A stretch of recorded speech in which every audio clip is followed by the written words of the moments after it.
School's in. Welcome to tonight's show. My name is Susanna. Now, in the meantime, I'm going to do my work, my actual studies, in a way I haven't done them yet. I'm going to be working with what we went through a year ago.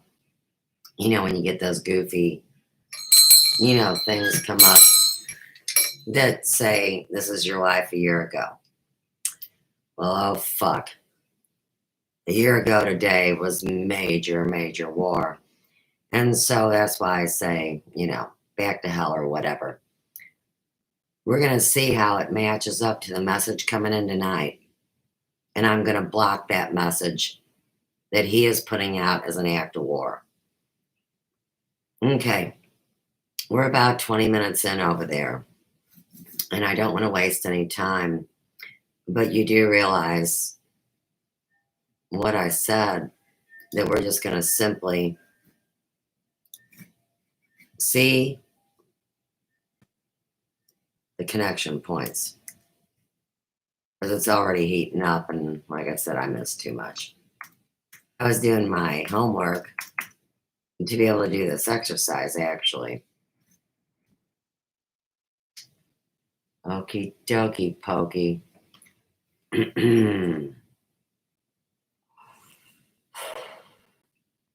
So you guys see me, you don't see the screen.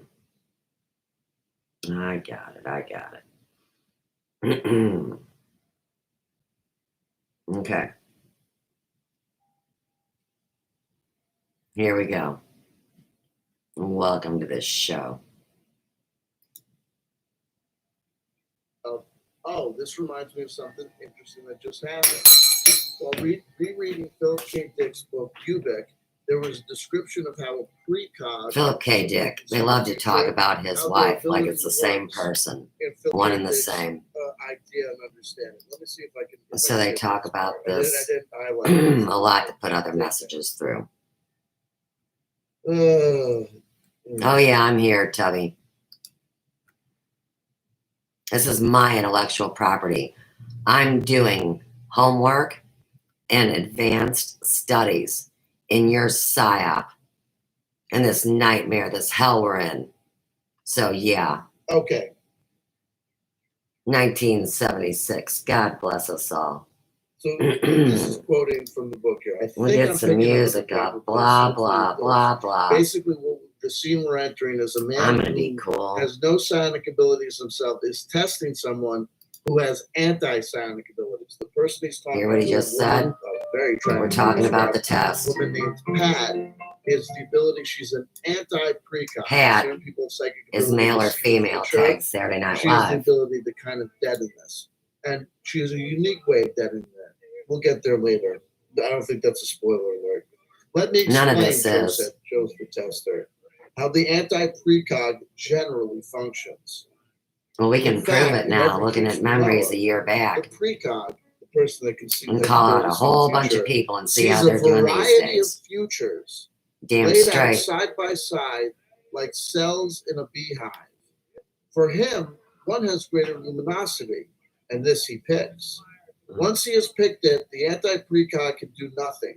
The anti-precog has to be present when the precog is in the process. You make them sound like crash test dummies. The anti-precog makes all futures seem equally real to the precog.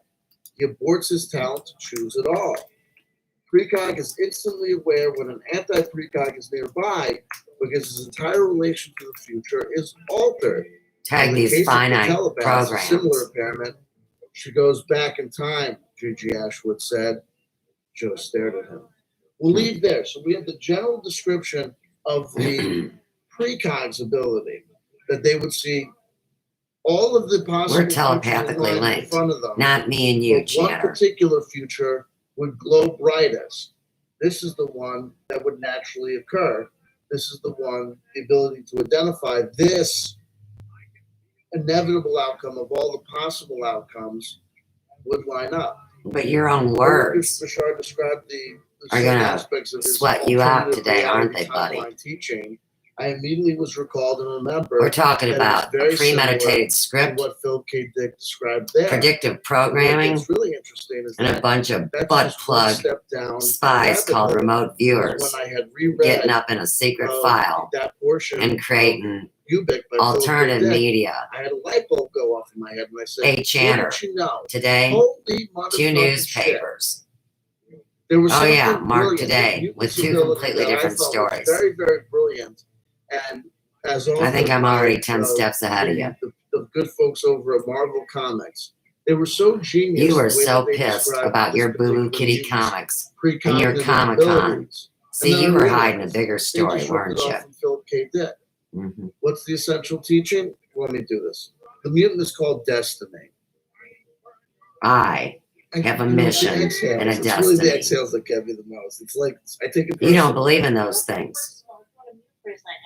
What, Kelly? Speak up. Should I mute? Is it mutable? Oh, you guys can all hear me. You ain't muting shit, Hold on, folks. Dick. And tell Philip what's up. I'm working for a higher power and you're dicking around. You hear me? You hear me, stupid? Look, I mean, folks, here's the thing. Not everyone's going to love everything I say or do. Everybody knows the Guess what? Acts I of crime until he pulled the and rape and murder that you've committed in your mind when it comes like to a me. Baby, so he could put behind a paywall. You're the baby. In a world where no, there's someone protecting me. Information for free, but you Fuck decide to off. put your shit behind a paywall. Your fame. You've already made enough money. You'll go by the wayside and with be playing replaced. with me, and so is everybody else. That's your doing. Oh no, it's not. You have your whale clients, you have your whale people. Oh, why? Because I use my real name and dox myself. You have a nice life. They'll keep you in fucking Hawaiian shirts and You've vacations. been dead for 3 years. Congratulations, you're now a minor player. You one-footed bum. Fuck anyway, you. Tag it. Irene Adler is a mutant called Destiny.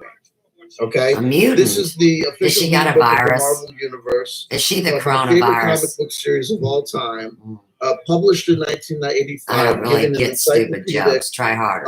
Recounting as best they could of the entire Marvel comic book universe up to Tag that point Elvis. in time. He couldn't make a stinking decision without reading a Superman comic book. She's from Salzburg, Austria. She is not. Strength level. No Australia powers. serves the Queen.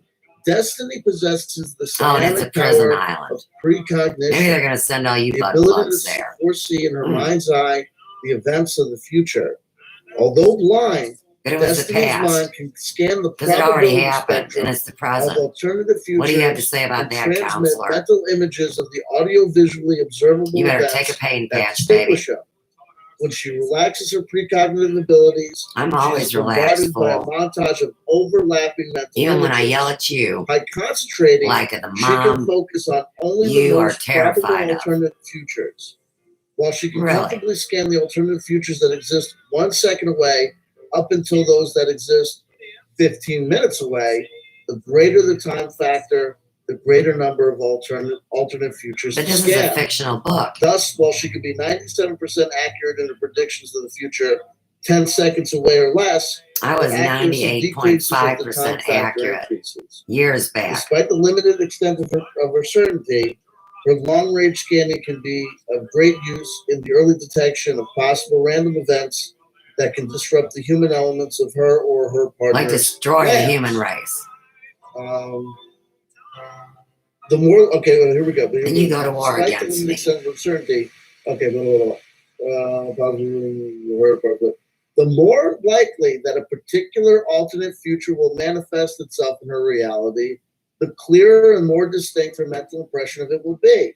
Less likely alternate futures will appear hazy and indistinct. Correct. If she leaves her precognitive perceptions fully open, because so many of you psyops, avatars, and aliases are gone now. As probability shift and further events transpire. By active participation in events around her, she can help shift the possibilities towards desired ends. Okay. Right. So right there, you have a description. So the fewest amount of people are harmed. That at the time that I first read it, and certainly at the time that I reread it, before rereading Phil K. Dick's Ubik, I said to myself, these fucking guys at Marvel are like quantum physicists. That's a genius way to describe, and the detail-rich Oh, tag Boogie environments Boogie and with description CERN. of abilities that you get in Marvel Alistair comics. Crowley, Like the DC you fucking universe. jackass. They're dumbass heroes like Superman, where Fuck it's all just off. like basically fucking magic. Alchemist. Well, that's 1985. Magic is for Hoosiers and bums. Anyway, but after I reread Philip K. Dick's Ubik, I said, "Holy shit! They just ripped off Philip K. Dick." And then we get to Bashar. Look at how many people rip me off. And Tag remember, it. Philip K. Dick's Ubik was Confirmation in of spirit. 1969. This comic book 69 anthology sexual tag. encyclopedia came out in its first edition Tag Hogatha. in Hey, 1985. Tubby. If Your you old look buddy, to the look Moose, at Raksha. Destiny's first appearances. He's He Hogatha. went through I bet loads you of already shit. knew that. I want to see what the first appearance of Destiny is. And I want to then know we what can Kelly see got what done to her hair. year she came out in. Somebody said it was looking good. Bear with me. No, nobody wants to bear with you. And you infected her without her knowledge. X-Men 141. Bam, you got it. January 1981. So 69 to 81, 69 to 79 is 10 years, 12 years. You went to college for all that. 69 to 81. I was a there's junior 12 or years senior between Philip K. in high school. Get it straight. No, there's 12 years. She's only half Asian. You can't There's even 12 count years to between 4. Philip K. Dick's Ubik and the description of Destiny. What's the point? Tag The point that is by the time they to sit Stanley down to create Kubrick, the character of Destiny, to taking over the individuals that prophetic author destiny of her Missouri, are awash in a to putting world that of- vile man's I'm close reading up the Marvel on a comic page Marvel and making Universe money off Handbook me. has been and amazing making me to look like a because I realize, psychopath. and I talk about this, how much of our secret space program, ufology, conspiracy, ancient alien philosophy, Well, you already know. we don't realize how much of Glasscock it we trumped absorbed in Wilcock. our youth. Wilcock is an upfront It's all man. here, Atlantis, But you got Lemuria, hurt as a child. the Anunnaki Your dad manipulating played bumper pool the with you on the genetic floor. code, the celestials, the Remember? criminal celestials. You doxed And your you father, think if your first for being impression a is the Marvel book, pedophile you think of this and as a child fiction, you go in your molester, life, and then you if I try to said blame it ancient on alien me. theory makes so much sense. This Because is when you about were a little bullshit. kid reading comic books with your 12 flashlight minutes, underneath 21 the seconds covers, in. you were being taught this information. You are And then you being get to lied adolescence, to, you discover and you are groups of boys, traumatized and because the you are in your hormones crisis start flowing years. around, you drop acid, you smoke weed, Oh, you start you drinking, fucked and up you forget where you major. heard this stuff. All your And brain then you cells hear it got again, flushed and down it a just seems toilet like it's always been that. because of the satanic Bible. And now it And also your has behavior. that brilliant hit of nostalgia. The Nostalgia. child believes like no adult can. You have The no adult gets a comprehension. certain thrill over seeing a toy that they played with as a youth. But new toys might have some attraction, I didn't play with but toys, not Jan. nearly as much as those that bring back that I didn't feeling have of dollies. awe as a child. When a little 3 1/4-inch character Was it a neon? moved Was it through time and neon or space, a see-through? simple brick Was it wall blue or yellow? becoming a castle, a 2-foot, Was it an angel or a demon? a cavernous there's a real answer. crevasse, Let's see how full you of do, danger, dumbass. excitement, and explorable territories. Right? Oh, I won't even type it in. So, moments, experiences, teachings, theories, myths, fictions, and ideas. No, you call them myths. Recycled. They are regurgitated. realities that could never be proven.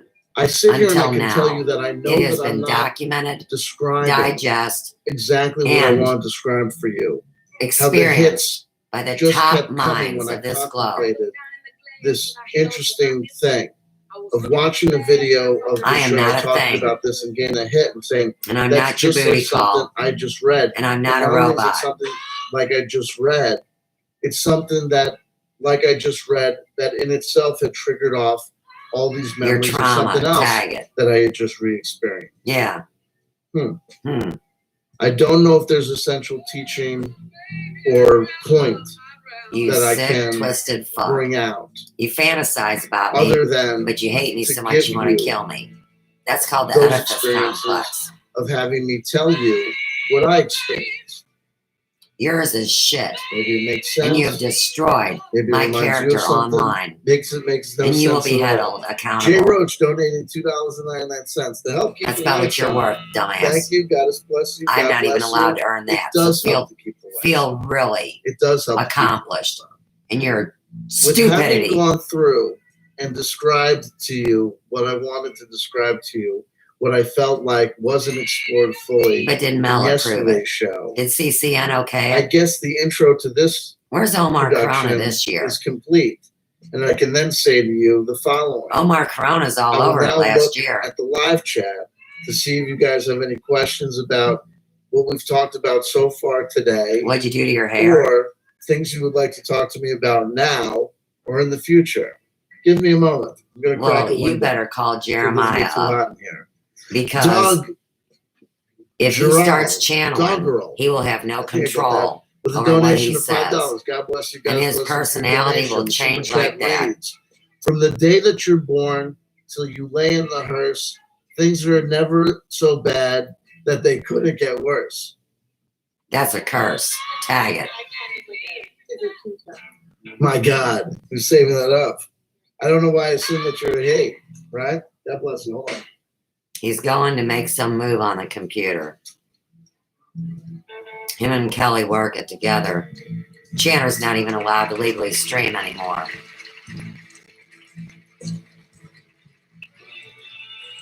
I will also say this, if you're curious. Did you wash your hands while you were served gone? today with Corey Good's bullshit lawsuit.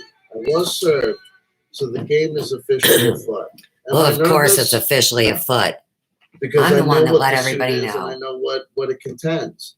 It's amateur hour.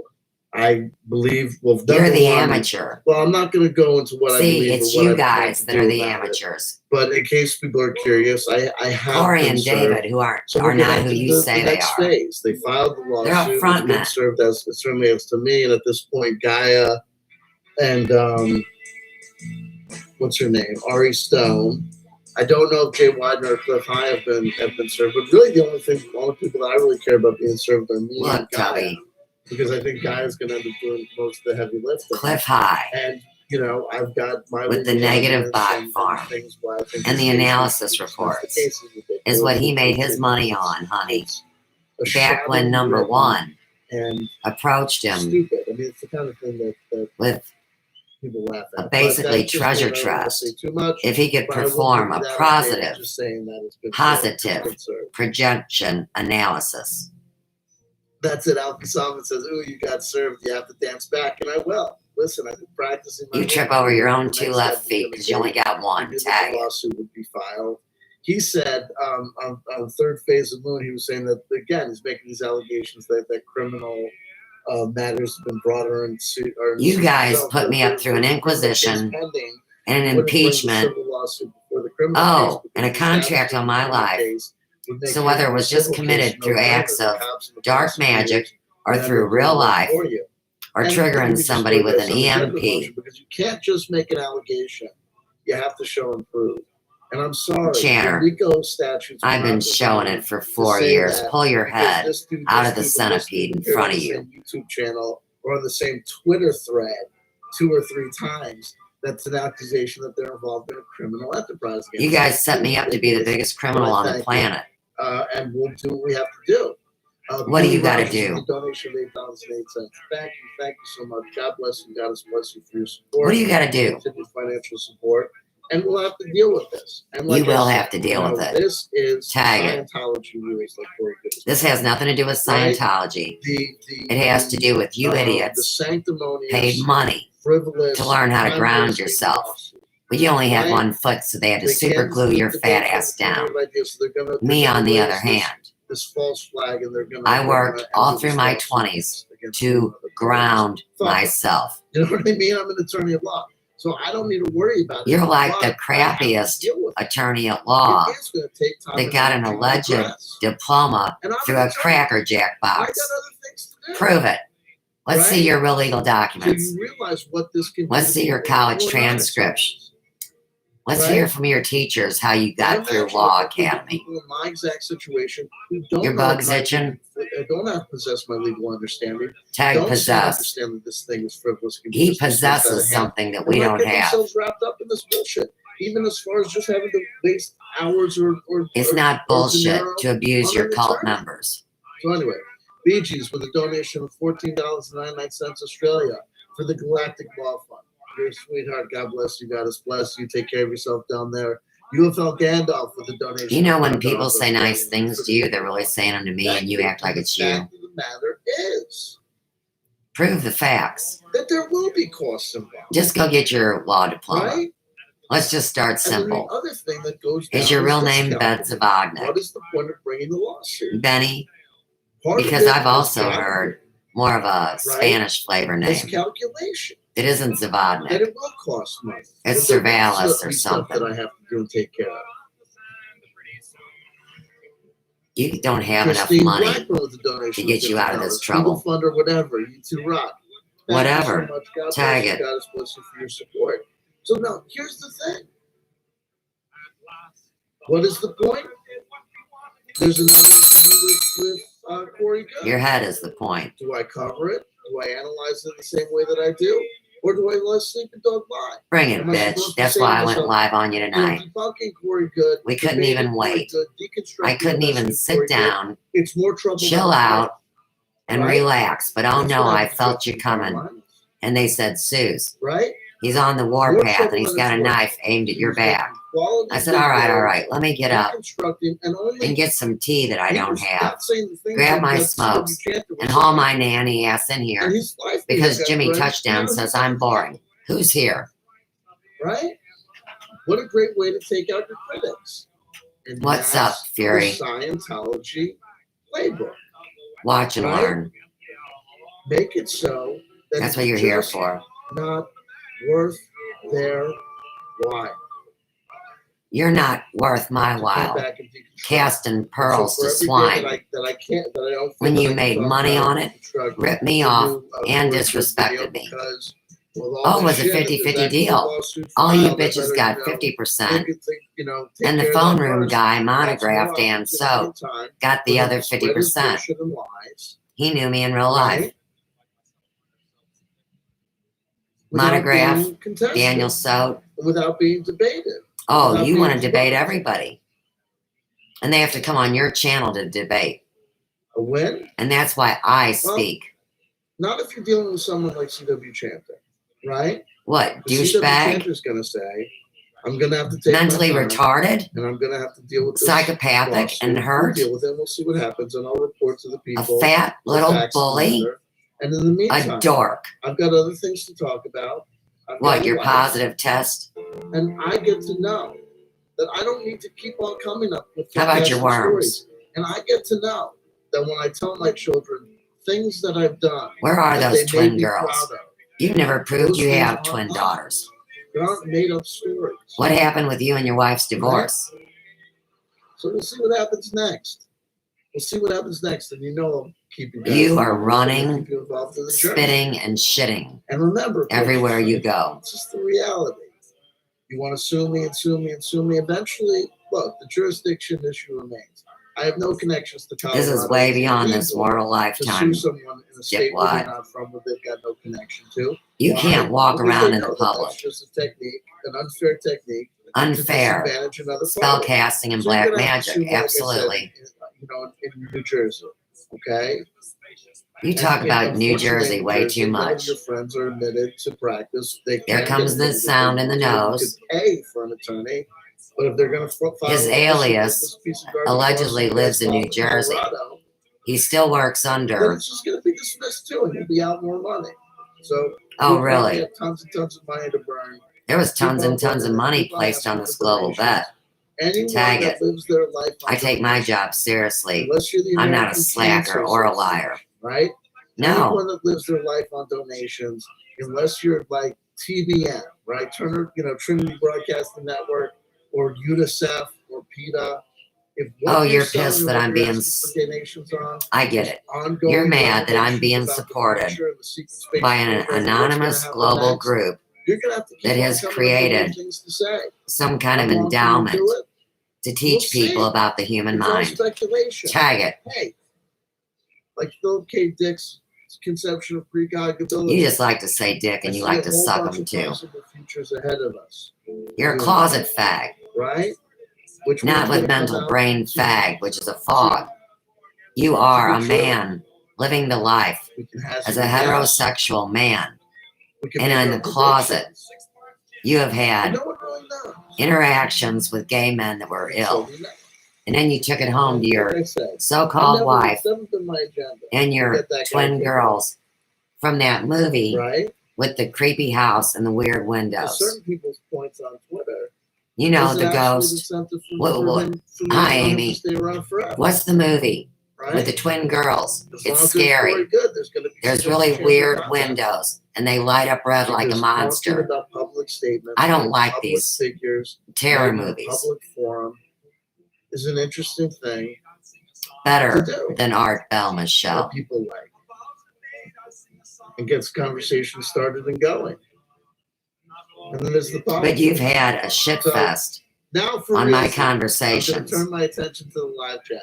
If anyone put Well, any hey, comments since you're on the or live any chat, question for dumbass, me in the live chat, let and I me missed pull it up. because I was dialoguing, I Let apologize. me What I advise pull people up to do is kind of what you copy said and last paste, year.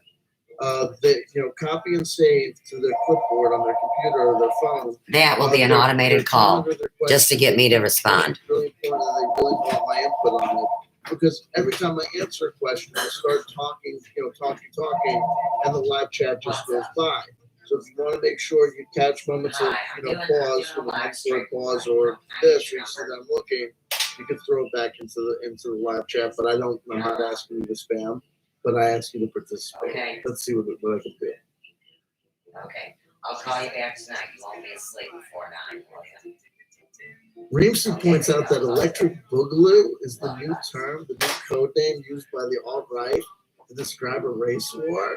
Hey, Yikes. I'm so square, he don't care. Oh, Aiken Drum says, have you ever looked at Ringworld, CW? Some interesting ideas there. Did he just There ask you are if you had interesting ideas ringworms? there. I'm forgetting the name of the author. I recently was on a Frank Herbert kick. I usually have at least I've already one seen the high worms. intellectual science fiction Come out book. your eyes and come I out your read- mouth. I read Dune Messiah, finally. You really After shouldn't be having read projecting Dune on what you like 20 can't times. wrap your So I key read brain Dune around. Messiah, and I didn't want to go jump right into Children of Dune because I want to kind of Children of keep that Doom, on a tag silhouette. it. So I've gone on to When he did, Dick, let me tell you something. right? When that What can I tell you? Jeremiah the bullfrog I had to go right for the dick. took control of him and he actually So there you channeled go. So, but I and think it's- described I- his physical appearance. Something that got brought up last night and where I showed my feet and everybody was making a big fucking deal of it. That's because back when this happened at Sir Channelot and he spoke as a channel, he said, in the spirit world, we're talking about angels, demons, whatever you want to talk about, that they do not have 2 feet. Their right foot is not there, even though when he looks down, he sees the right foot. And they described what his actual true being looks like, because now your inside's showing your outside. And I had a lengthy talk about the Shallow Hal movie today with a nice old lady that I've known since kindergarten. Maybe we'll talk about that later. You guys let me know if you want to hear my code translation on the movie Shallow Hal. So Shallow Hal, Channelot, he's a fucking dork. He has nothing to offer a woman, but he wants a woman that looks like a playmate and has no brain and that he can jerk around. See, that doesn't make any sense. It's really retarded. And it's narcissistic on his part And he's mentally ill, so of course that's what he wants, and he never gets it. That's why 1 minute he's saying, I want him, and I'm his booty call, and I go to him in the middle of the night and spread my legs for him. Well, when he got busted doing that, and these alleged lawyers for Corey Good say, hey, if you say this Susie Pratt's name, there's going to be serious circumstance. And he pretty much said this. He says my name, he uses other names, he builds false stories, and he will not stop. He is addicted to this lying online, while he calls me crazy and whimsical. This can't be modern society, can it? Especially when people are actually seeking answers. So people want to know who I am and what I do and what I am. I've been working literally daily for 5 years now. No one can subscribe to my channel because they're the one that erases the subscribers. They've made a lot of money off me, like I said, and at the same time put me in a position that I should not be able to survive. And it's questionable if I will. And we all know the serious nature of that. Now, they told him that even though he almost destroyed this planet, that where these beings come from that know him, they say, dude, don't worry, it's no big deal, we can fix it. I don't accept that logic, and I'm not here to take abuse so it can be fixed for everybody else, because we are not all going the same place. You will not see me in your soiree if I choose not to be there. More than anything, he needs to be relevant to me. He's not, and he never was. I always thought he was a jerk. So, in the meantime, his true form resembles a frog. You know, remember, if you kiss the frog, you'll get a prince? No, you won't. You'll get a fucking STD. That's the devil telling you that story, you see? So, his eyes are black and yellow. And his skin is black and yellow. There's a lot of black. You got the yellow and the green. You can see it. It's like, it's pretty ominous. And he wears a one-piece space suit. I saw it like a granimal, because what he was crying about is it has two collars. And they're the weirdest pattern.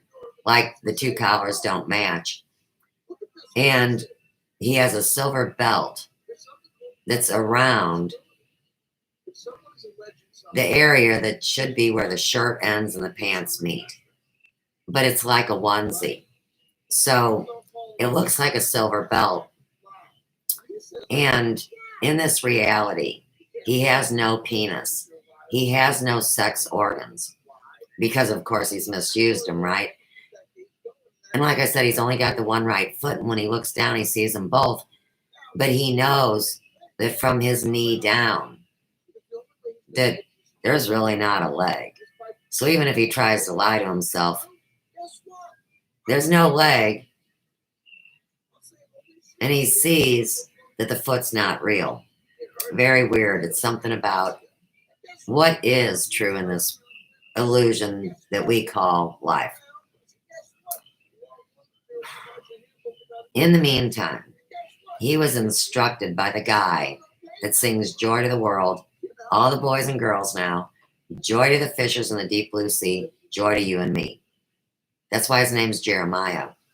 That's also why Channer and Kelly prefabricated a script where they use the name Joy to represent the fake file, and they have it on the private page over in Facebook, and they're running their terrorist intel hub out of Facebook, where he's saying he has never been on Facebook, he has never had an account, and Facebook is for idiots like me. And YouTube is for the cool people, and I'm not welcome there. So that gives you the opening. But Jeremiah instructed him to use the brown leather notebook that was given to him during this channeling. And he had homework. He was crying about it the other night. He doesn't have time to do his studies. He was supposed to write down everything that he was learning daily so he wouldn't forget. So, what happens when you offend not only individuals, but the hive mind in general? You know, the collective. Let's call it, that's nicer. We'll call it the collective. So, even though he knows that he is offended, he is way more guilty than somebody like whomever got hit on the head with a rock and couldn't remember who they are or who they're talking about. There is a group like that. They need to be treated different than the reptiles like fucking Tubby over there, that he knows full well it's me. He has involved hundreds of people in this lie and given them permission to have a YouTube channel, and then they can spin their own story like he's the boss of YouTube. Because remember, we have met the CEO, Sam Telfer, and we also know the creative content director, which would be Catherine Roby, aka Mel V, from a CCN underground movement that inverts and calls themselves CCN, Conscious Consumer Network, that goes barreling into the ground, and she has to flee the country because somebody hacked her studios. Well, she lived in an apartment. So in the end, someone went out and clipped the wires to the cable. What if her own self clipped those wires? Now you see how the entire alibi is set up. Let me check the chat. That was the old school CW chant there, right? There you go. Old habits die hard. Oh my God. You've never changed. You Jasmine refuse. Emmerich. Oh, you can be so crude, CW. Yes.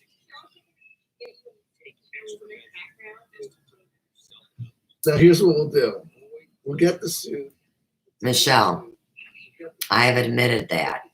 And that is the first heartfelt, non-biased thing that you have said to me. Thank you.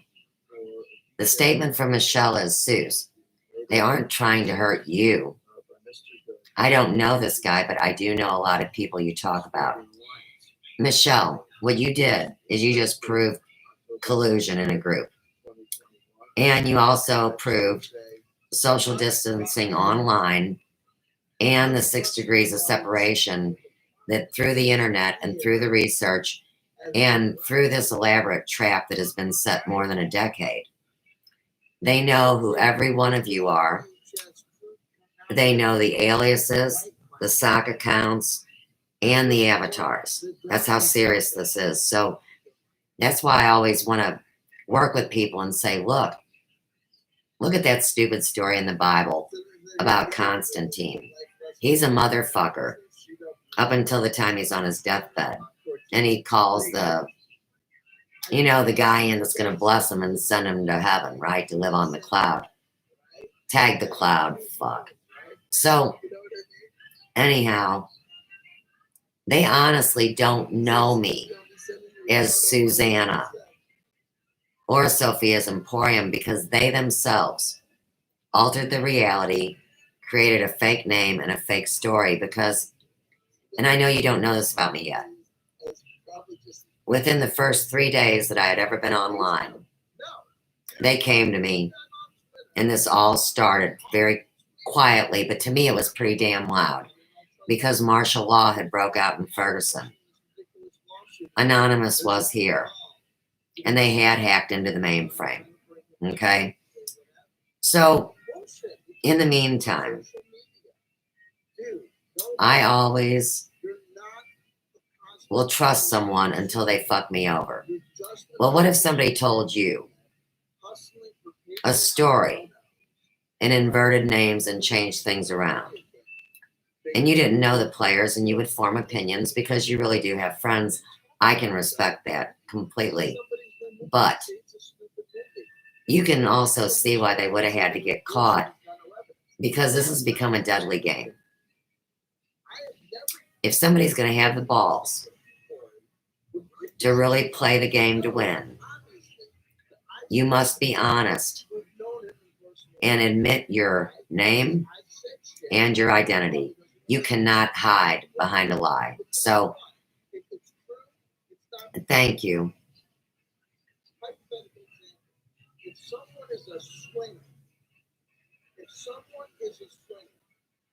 I think I read them all. Can't stand that word, F-A. Oh, you mean the fag story? Because the word is actually an old term in a dictionary. And it means it's a fog. So they took one letter and they made F-A-G a bad word. Now, my Graham, who I lived with, she lived with my family. I lived with her. We were like this. Every time she pulled one of these out of a box, they used to call them that. So, depending on your age and where you come from and the slang that you adopt, it can either become a good word or a bad word. But if you are truly a female, and I am not trying to poke your business, okay, but if you are a woman, how would you feel if someone wanted to have sex with you and you had no clue that he had been involved in sodomy, and he took that dirty dick with the poop on it?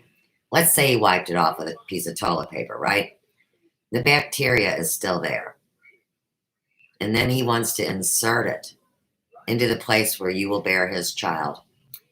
This happened to a lot of people back in the day with AIDS, because at first we thought it was just a gay illness, and it honestly wasn't. So in 82, we find out about it in the Midwest.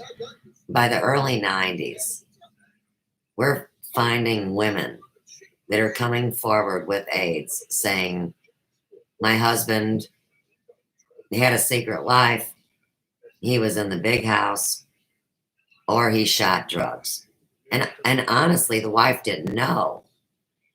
So now you have heterosexual people getting a gay person's disease. So you can see where this really bothered people. And the majority of the people were black, so now it's racial too. If you would have been here before, I had told the reason why that is. People that their kin come from on the equator have a missing enzyme. They figured that out in World War I with the black soldiers when they started vaccinating them, and the fuckers were dropping dead. So they knew that they could knock more certain people out. And I'm not a geography scholar, but I'm sure that black, brown, red, orange, yellow, and white, any color you can imagine, would be found along the equator. But there are specific, what you would call indigenous or aboriginal or native. And nobody wants to assume that they're all one color. The worst part of my growing up, Michelle, was my best friend from high school. Her parents were so prejudiced because her mom's sister got knocked up by a black dude. Yickety squack, right? And just like when I use the word fag, I don't mean what they're talking about.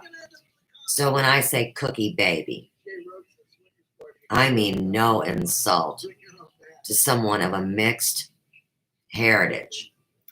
If you have 4 bloodlines in you and your baby's daddy has 4 bloodlines in him, let's say that he looks white, but the majority of his DNA in me or 23 dot fuck you or whatever it is, they would have enough of what we would call African American in them to actually be missing that enzyme. So now you got a white person, you know, and you're thinking beep, beep, beep, beep, beep.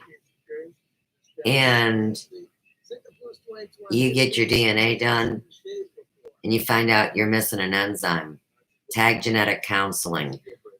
So I hope that gets you to realize what I'm doing, and there is no one else doing this other than me. That's why I get a whole lot of backlash. But I think all these people are doing the wrong thing, and I'm not trying to stop them, but I have the right to educate the masses as quickly as possible. You might not think a lot of people see me, but what I call the network has been following all this. They knew it before I got here. They asked me to document my experience. They started sharing it amongst people that were safe for it to be shared with, that say we're on the inside of the bullseye target, that knew what was going on. But the general public, like, let's say people that just watch YouTube, just for the sake of the internet, that they would tag anywho, he uses it to curse my father.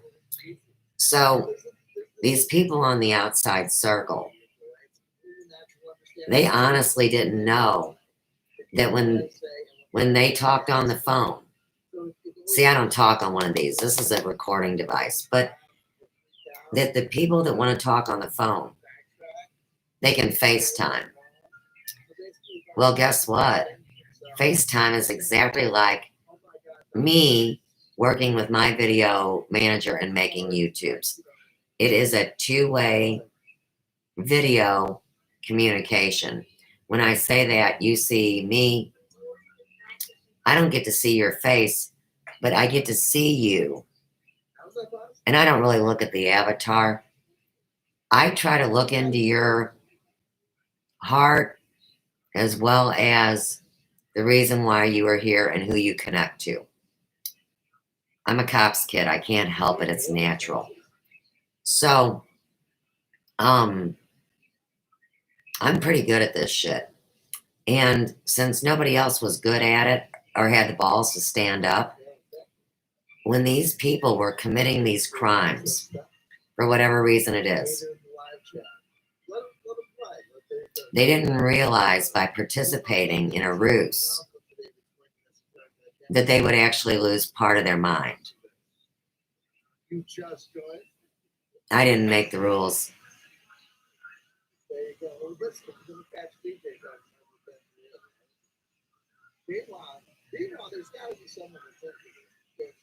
Hi, Spiracy. I gotta scan Michelle real quick. She's gotta go.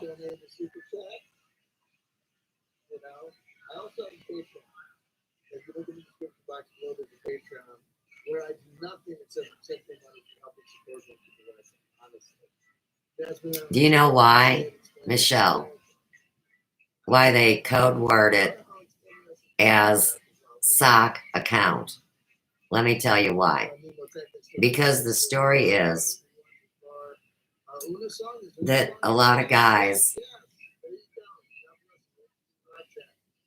needed something to have an orgasm with. If they don't have a sock and they're standing, or I'm sorry, they're sitting as close as I am to you. If I put my feet up on the desk and I was a guy and I didn't have any panties on the dance floor and the Johnson was just swinging back and forth and saying hi, the ejaculation from Mr. Johnson would contaminate the computer without Mr. Johnson knowing. And then the next thing you know, your computer is having sex with somebody. It's kind of like the rubber dolls. A lot of people are allergic to latex. And so a lot of these ass wipes, they got blow up dolls, dildos, butt plugs, even the automated sex dolls that plug into the computer. Can you believe that they can transmit a virus? So see, everything is coded, and it's generally for the simple people. They're doing an intelligence test with people to see what they know and what they don't. And even funnier, they're seeing if they play along with the gag even though they know it's bullshit. But your questions are amazing. And I'm glad to know that you came here to learn and you're not an enemy.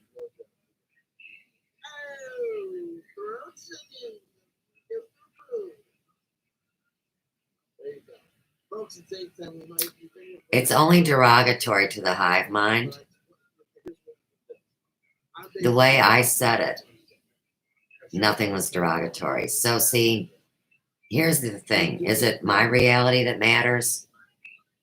Or is it a bunch of strangers that influence public opinion that could be web bots or shills or just retarded? I don't think that's you. But I am very offensive to people. I always have been. Because I shatter their reality. And that's not my fault, Michelle. But if you have a out of control system and you want to be nice to people and you always allow them to say their thing while they're stabbing you in the back with a knife, you're not doing yourself any service.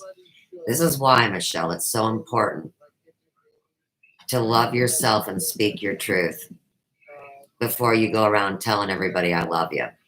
Because once you tell somebody you love them, they're thinking, ooh, how do you love me? Like, and they start fantasizing about all these ways that love could be. But most people have a lot of trauma with love. And then the next thing you know, wars broke out again. But excellent, excellent commentary. Oh, you got the thing about jacking off in the sock, right? So they got all these crusty socks. And they get funguses, and it's weird. I know you're trying to understand. How old are you, Michelle, if you don't mind? I mean, if you don't want to tell me, it's fine. This is about life charting and the way we're meant to learn and grow and burn our dross out, which is our false ego. Depending on what age you are, there's a specific way to chart it and to learn from the chart, because you want it by the time you get to his age, that you have worked out the false ego and are not trying to control people. He tells them what they're going to think and what they're going to do.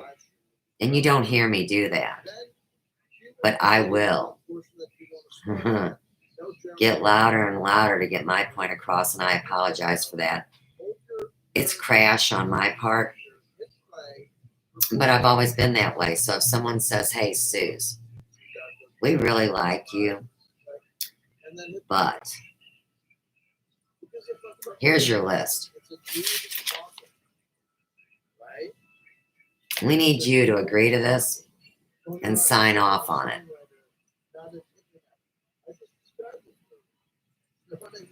I always knew that that would be selling myself, not to the devil, but to this world, to this system. And that's why I have never been employed. I am self-employed. When they mock me and say that I'm a fucking lazy ass, I ran a successful small business for 30 years until the Ferguson thing happened, and then the next target group came in, and I would say 48. Thank you. This is so important for you, and this is why you were directed to ask these questions.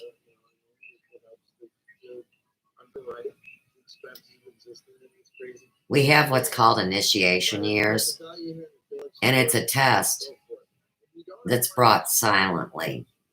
So puberty is initiation. Before puberty, you behave like a personality grouping that would be called the 6 soul types, like passive aggressive or aesthetic or dominant. That's what that means. At 13 or puberty, because everybody starts their puberty at different ages, but when those bodily changes come in your body, they say that your soul comes to the forefront of your experience. And your soul is about your passions and desires. It's also you striving to want to be your own person instead of behave like your parents. Easy enough. At 21, they say the spirit comes to the forefront and asks the soul, do you want to keep learning and growing, or do you know it all already? That is an initiation portal for self-education. Will you continue to listen to people that write fictitious books, or would you prefer to engage the mystic and read your own books that you choose and find the truth for yourself? Now, you're given approximately a 7-year cycle in each one of these groupings, except for one that composes 2, but don't worry. So it's your karma-free years. And I used to think, what the fuck does karma-free mean? Well, the best way I can put it is that you can make a lot of mistakes in those years and be young enough to bounce back from them. Okay. We hit our next crisis year at 33. It is represented through whatever you believe about what happened to the entity that we know to be Jesus. Some people think he really got crucified. Some think he wasn't real. Some say he had a doppelganger that was mentally crazy, but was aware enough to say, let me serve you. My life is fucked up anyhow. Let me pretend to be you, so you, your wife, and your kids can get the fuck out of Dodge. Now you got a religious war. We're not going into none of it. But that's a crisis year. Here's the other problem about 33. Most people, by the time they were in their 30s, have already had children. And your healthy ego, everybody has a healthy ego. They make it like all egos are bad. A healthy ego says, hi, my name is so-and-so. This is who I am, essentially, and this is what I do. And a lot of people don't know who they are or what they do, so you get the point. Now, when you come into a position of power, whether it be through another person's life or through a job or through just being a cocky motherfucker, you know, you go up and you say, hi, this is who I am. And of course, this is what I do. And I'm going to tell you what to do. That's like, you know what I mean? That's the harm and foul. So at that point, the entity, the human, fragments into a split personality, believing that they can separate their business from their personal life, or the parents that, I mean, they send their kid to their room to be occupied while they party on the couch and sniff lines of coke off a girl. You know what I'm saying? They don't want the kids to know they party. So they dress up like church clothes in the daytime when the kid's awake and at school and out being in the world. But when they send that kid to their room and are isolated there, the sick mind says, I got the rest of this fucking house, man. I can be another person. So that's a false ego. Now, a lot of people think they're over the hill at 30. Tag it back to the pandemic. Old people. Fuck you, man. I'm 56.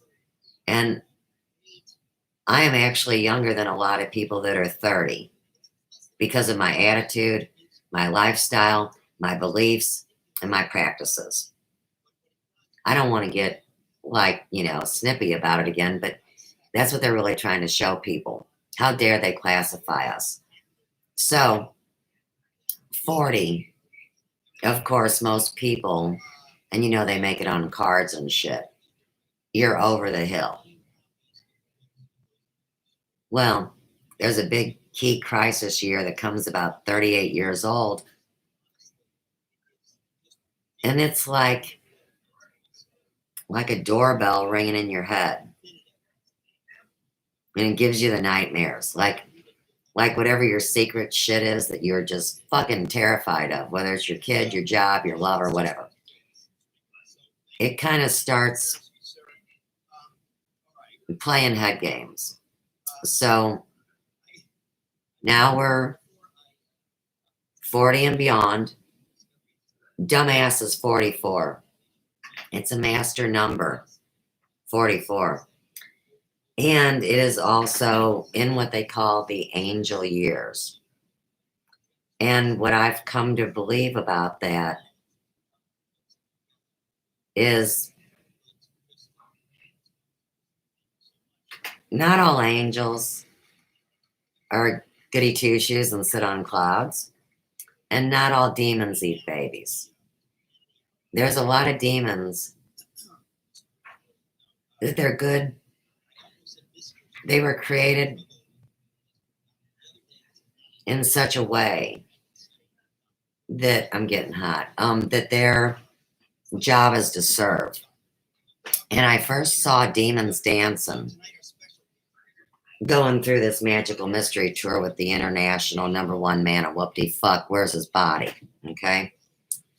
But it was on a Soul Train. So you remember Soul Train because you're in an age group that can remember the Black Dance show. And these people that were doing the line dance, like where they were on each side and then they'd come together and they'd do their dance and, go around and do it again. They were double jointed and their eyes had these little lights poking out of them. And the one, it was a black chick, right? And she was smoking hot and she had a really sexy little leather skirt on and, her little top, right? And then her dude was, he was fly too. And they're coming down the aisle. And I'm not shitting you. All right, so she turns around. So you're going to see her backside for the first time. There's a fucking see-through panel in her ass, in her skirt. And then it would go away and all you'd see is the leather covering up her butt again. It was like a peekaboo game on her butt. This has nothing to do with the idea that I smoke marijuana. Never be confused. They know my mental habits. And they know that I'm the same whether I'm sober or whether I'm partaking in herb. Okay? So, and I'm always like this. And they've helped me. So now I'm kind of more naturally high than I used to be. Even though I've always had high blood pressure, through them letting me know that they're with me and that their mind linked up to me, and there's technology that can help me. They work with me. So even when I engage in battle now, my chest doesn't get the same kind of pains it used to. My heartbeat doesn't rage the way it used to. And this comes part of the thing they did with me.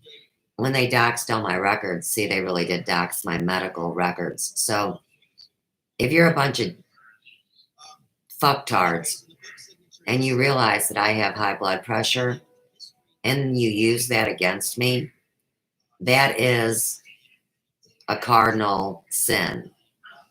It's using the person's humanity to destroy them. I've never been that way. That's not my game. But come to find out, there's a lot of mentally ill people, and that's what they do. And I'm supposed to help the people that don't want to be that way. And more they see everybody else being that way. And then somebody tells them, well, you need a fucking pill. You're the sick one, believing that you can trust anybody. We're back to this. This was an exercise in learning who to trust and how to find out for yourself and to feel comfortable enough for you to go into your sacred space, your temple, your body, your brain, nobody else fucking poking you, and get this shit figured out, because it creates your reality in many dimensions. So 49 is the key initiation year. They call it the year of the priesthood. Let me put it in the chat.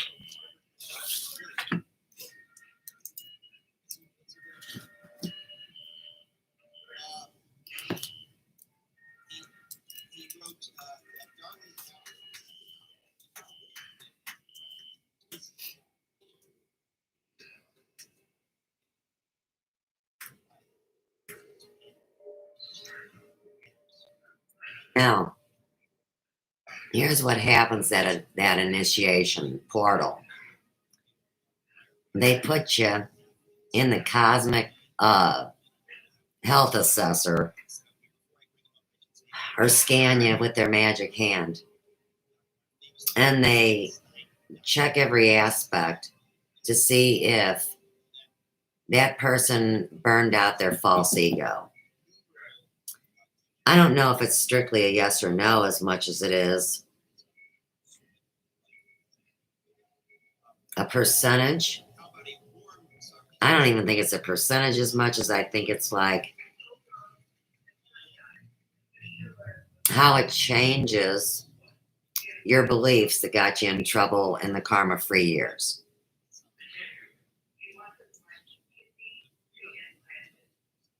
As the person goes through this bottleneck and they come out at 50. So, see, you weren't born at 0, Michelle. So you tell me you're 48. You're actually in your 49th year. So if you've had a baby, you know how important it is to specify for someone if you're at the beginning of your 4th month or the end of your 4th month. And you have to realize there's not 30 days in a month necessarily, and it averages out to 4 weeks and 3 days is a month clinically. So now you got to talk about a life growing inside you that has a gestation period of 40 times 7. 280 days is a gestation for a human, right? Did I do that right? 40 times 7, 280. Okay. So you get where we're at. Your 50s are supposed to be a renaissance.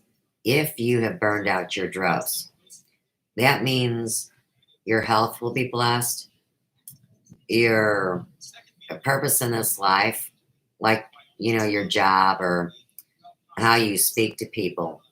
It's not really supposed to be about such a small thing, which is huge, of being one-on-one with somebody. It's more like they give you a bigger stage. And most people these days by 50 aren't doing so good for so many reasons. So do they ever really get to their second Saturn return? And my Saturn return is currently right now. Ongoing, because it's now like a one-day birthday party. It's when you come out of your mother's womb and you take your first breath. That's your first year. See how that fucks you up? Now society tells you that you're born 0, even on the census. If you're a 9-month-old baby, well, you don't got to report them because they're 0. That's stupid. Okay. If you don't do your work and you were too busy because you were fucked up or sold out or you had to micromanage your child, a lot of people through this false ego decide to tell their child what they're going to do until that child has children and beyond. And that causes like crises between adult children and their parents. So this is a whole sociological expedition, right? A lot of people after 50, they either become dried up and crusty or inflamed, which means they either get pissed or they just say, fuck everybody, I don't care no more. And in the meantime, if their purpose has been taken away and they don't have any love anymore, you could see how that would really fuck up a person's life, because we're really meant to live to be 120. And so 50 isn't old. And a couple more things to cover before you go. The older I get, the better my... See, tag it. Confirmation of spirit. Right. That's exactly right. And you have learned that I'm honest from not having any background with me. And all of a sudden, I'm telling you something that you know in your heart of hearts. No matter how many idiots tell you that it's a different way, you know that this is real. That's what's really important right now. So I'm glad that you're right there, rocking and rolling. Let's cover a couple other things real quick. One of the reasons why our current situation is fucked up is because 35 or 40 was always an initiation portal where you were considered now to be mature enough to speak in public or to serve in an office. That's why the president always had to at least be 35 years old. Let's just say you're a Hoosier and you want to go get on a soapbox at a country fair. If you do it before then, it's kind of believed that even if you have great ideas, people are going to misunderstand them. This is all Rudolf Steiner, and I talk about it a lot. So that's 35 to 40. At 63, I would really like to have my tea. At 63, you get another 7-year cycle of what they call karma-free years. And all I can say is that why these fuckers made Social Security and retirement at 65? I mean, do they think they're funny? Now, the last one that you really need to always remember is 84. And the reason why it's 84 is because at that time, you have experienced a complete cosmic circle of where every planet started out when you were born. So some cycles are shorter, others are longer. Whichever planet takes the longest, that's 84 years. So what the idea is at 84 is that a lot of people tend to say they've seen it all and they don't want to be here anymore. So they hit a disconnect switch that allows them to prepare for passing out of their body. Now, compare and contrast to Betty White and think about her. And you know, when she was 84, she had a whole lot of living, loving, talking, and partying to do. And she's still on TV. So Betty White will very probably make it to what's called the centurion. That's the 100-year mark. And, you know, they say that our bodies in this modern day and age, which is really the mid 1800s into the 20th century at the end of that. So you think about it like that. And they're going to say, okay, 120 is the standard. Medical intelligence says your body can't go any farther at 120. So there's your human life. And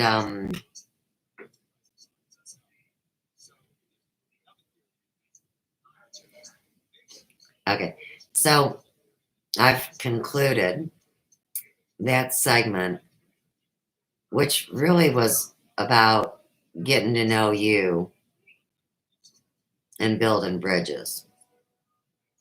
So thank you for letting me know you're 48. But you're really not. You're in your priesthood initiation, and now you are what they would call illuminated. You're not the fucking Illuminati, you know? They invert all these words. You are illumined in knowing the reality that you have come to learn through your own life. And now it's been confirmed by another flesh and blood human. 3 boys, huh? Well, Larry and Curly, just kidding. All of a sudden I saw 3 Stooges.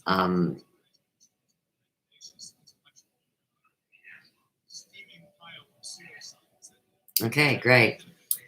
Now, let's hop up and see what everybody else is doing, because I'll get myself back in the right place.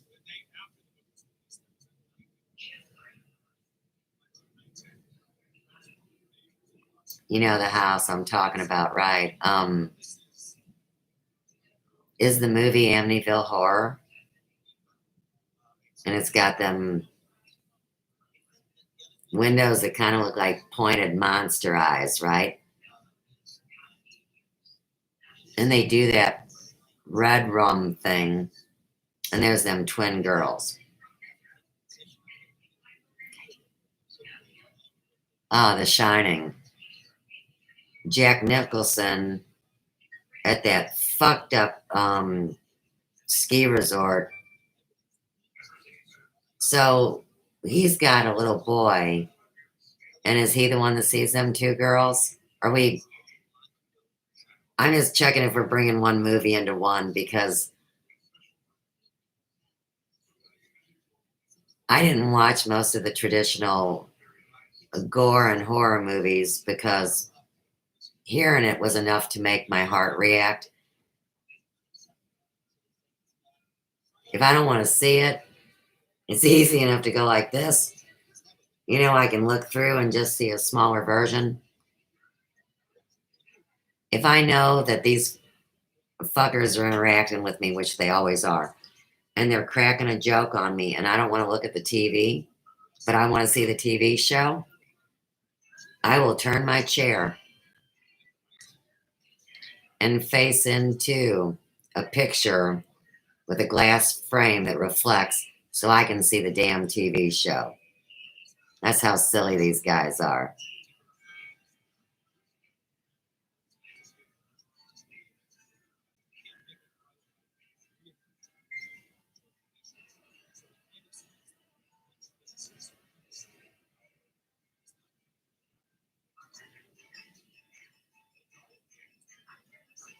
So, Amy, you fell for the same thing I did, huh?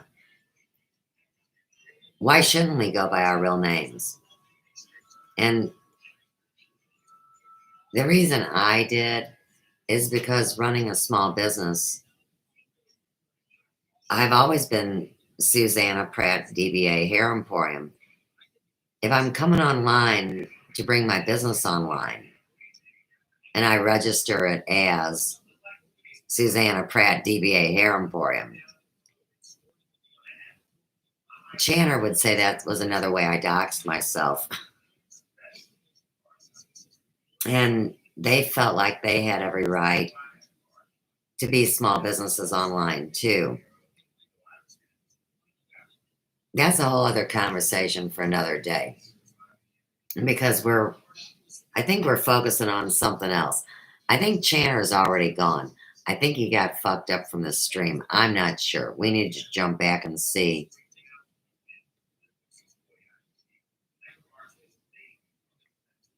You didn't even know that there was such a thing as Sakahai. Okay, so here's the other thing.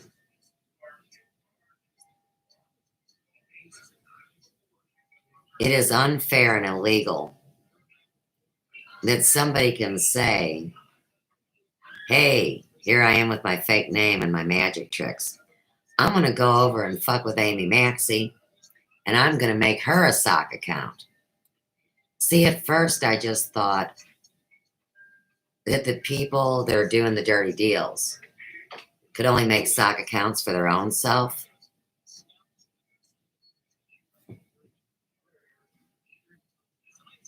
They made so many on me. And I swear up and down that I have only made what I have made. So you can see this situation is getting more and more dire. And I promise you this, if technology is going to be allowed to run the world, fuck everything up, and tell you what your name is, but it's not smart enough to know, well, that'd be really retarded. It'd be like a psychopathic machine running things, going back to the machine, and welcome to the machine. And whose machine is it? What's going on? They always had a way to keep us safe. It's what I discovered in the book. I talked about it a little too, but we can't. We're already too deep in this, so we're getting a lot of subjects, but I really dig it.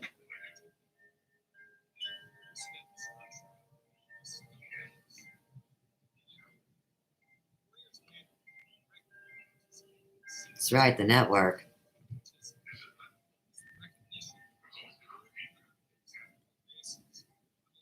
Whether they're good or bad, or whether they started out on one side of the bed or the other, they had to consent to the idea that all of this would be exposed.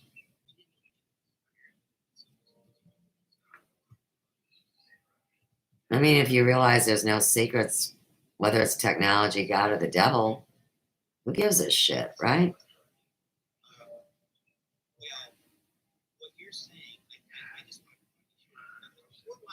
And you know it isn't any damn gateway drug. They had to find a way to call it a narcotic. They lied. Do I know who doxed? Do you know who doxed you?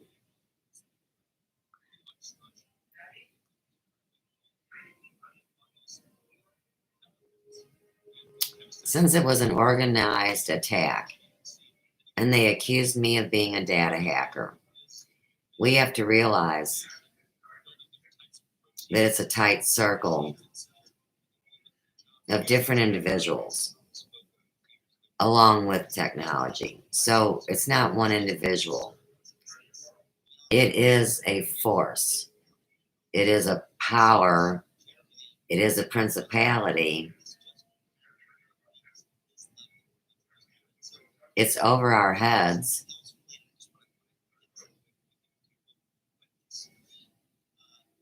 And I busted them. That doesn't mean I know everything.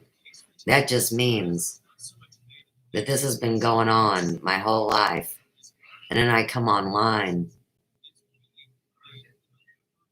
and they're teasing me, acting like I'm late, so they had to put a bunch of fake actors in. When I came online, I said it's 11:58 p.m. I'm here. You know, before the doomsday clock. I didn't know it was the doomsday clock. I was talking about midnight. Because I'm really literal and I mean what I say and say what I mean. And, you know, fucking 11:58, right?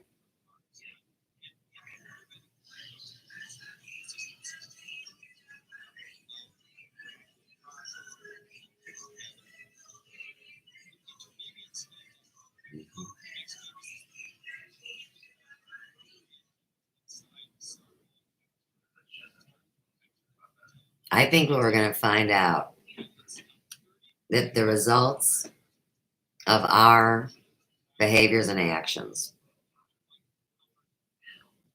are going to reflect the largest shift they ever thought could happen. They were hoping for 3%. The 3% was a goal they set. I think we're going to come in about 15%.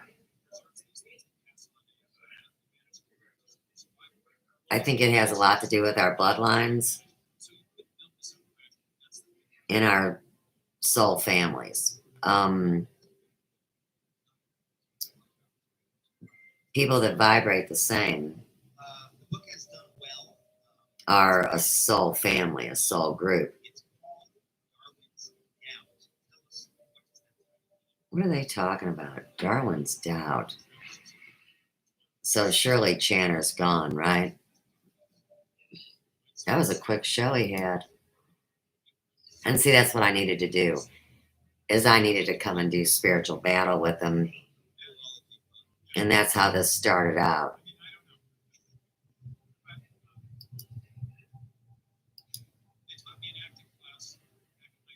This is called Darwin's Doubt with Stephen Meyer. And it's produced by Socrates in the City.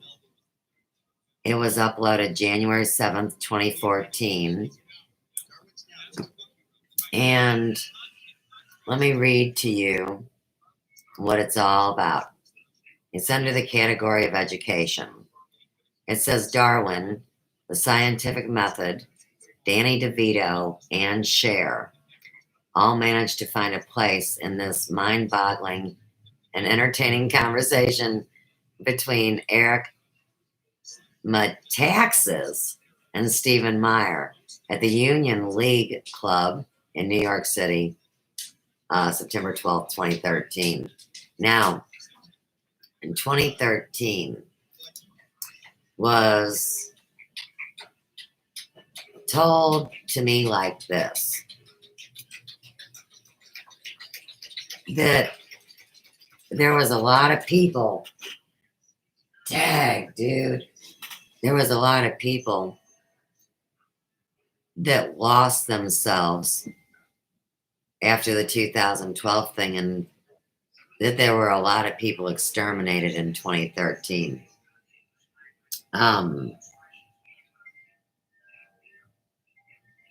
2013 was the year that Ferguson had that corrupt computer that will tag back to this impeachment stuff and to the hack and all of it.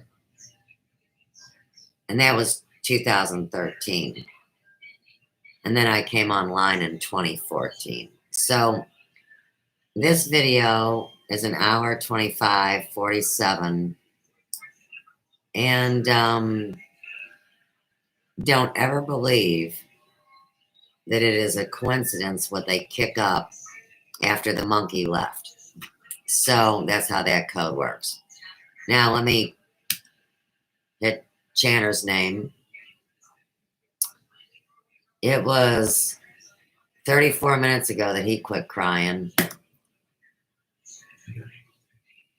And the conversation only went an hour 18:57. So if we jump in, ooh, that's fucking weird.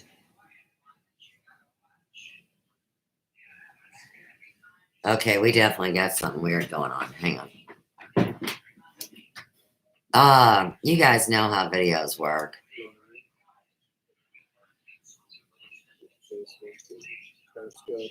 I guess I was just tripping. It doesn't seem like the red line is moving. Like, it does when I click, but usually when you just scroll, I don't know, it just seems so monotone. Maybe it's the background.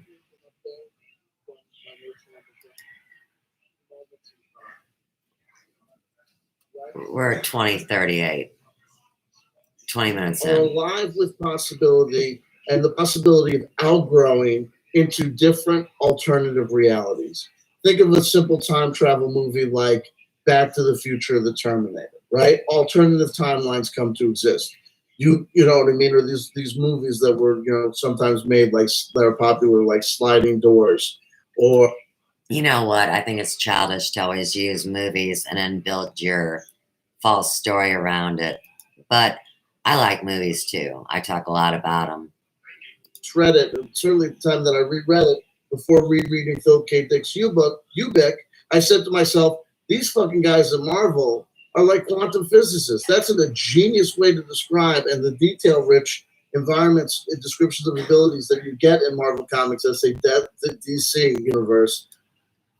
And I know all that backstory, and that'll tie up with the Blue Chickens and the Corey Good David Wilcock.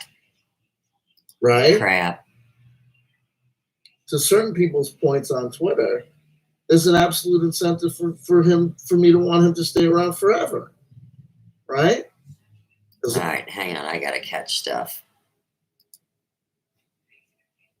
If what you're selling and what you're asking for donations on is ongoing revelations about the future and the secret space program and what's going to happen next, you're going to have to keep on coming up with new things to say. How long can you do it? We'll see. It's all speculation. Hey, like Philip K. Dick's. All right. So, something that's pretty weird. Let me get back to over here so I can see the chat. All right. What's up, Mr. Foyle? How you doing, baby? So, there's a big hubbub online that I don't know much about because I won't follow things that I'm not drawn to or interested in. They try to distract you. He keeps talking about Philip K. Dick all day long.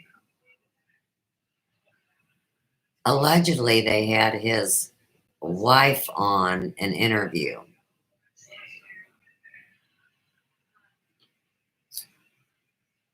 And I don't know who talked to her and what went down the pipe, but Philip K. Dick. And to me, he was always one of those kind of guys that gave you those like little stories that were inspirational but a little dry. I'm not even sure who he exactly is. Philip K. Dick's speech in Metz, France, 1977. Well, we got to tag 77 to Presley.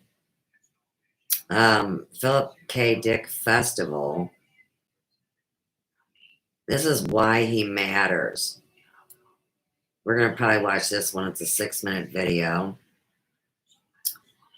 The penultimate truth about Philip Dick. So, of course, now you have someone else that's going to tell you a completely different story, probably. Ah, here's the one. Okay, so let me show you guys. You're going to be looking at the 4th square down. It's green. You'll see a tree. And you'll see some gray stuff behind the tree. I kind of think they're tombstones. See that one? It's real bright, like white green, and then that big gray thing running down the center is the tree. Now, what's interesting about this one is that it says no data available. Philip K. Dick, A Day in the Afterlife. So he's going to tell you what to expect when you leave this body. Fascinating, rare interview 3 years ago, Philip Dick, almost two hours long. Some more interviews. And then we get the one, a closer look at Philip K. Dick's computer simulation theory. Well, now all of a sudden, you know, I'm wanting to go watch that one, right?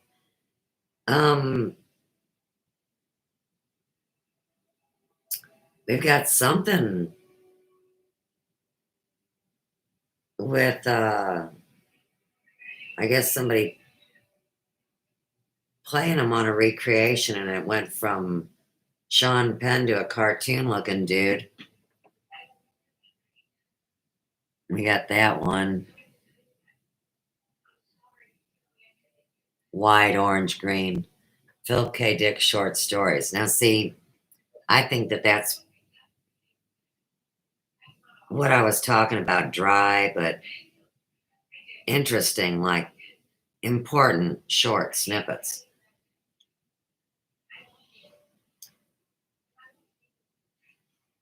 I'm afraid that we're going to see some traumatic stuff. Now, do any of you guys know? What's up, man? Tinfoil hat. What do you got to say about Philip K. Dick before we dick around with this? Nothing. He ain't saying nothing. So he's planning his next move. I think he's a chess pro or something.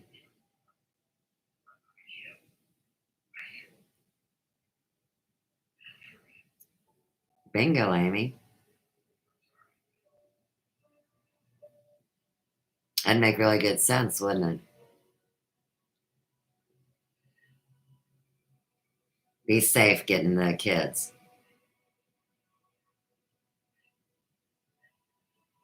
Hey, woo-wee, okay. I gotta play mustard again.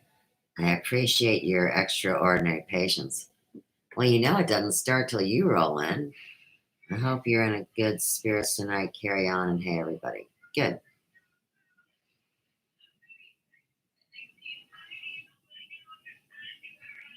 All right, Amy.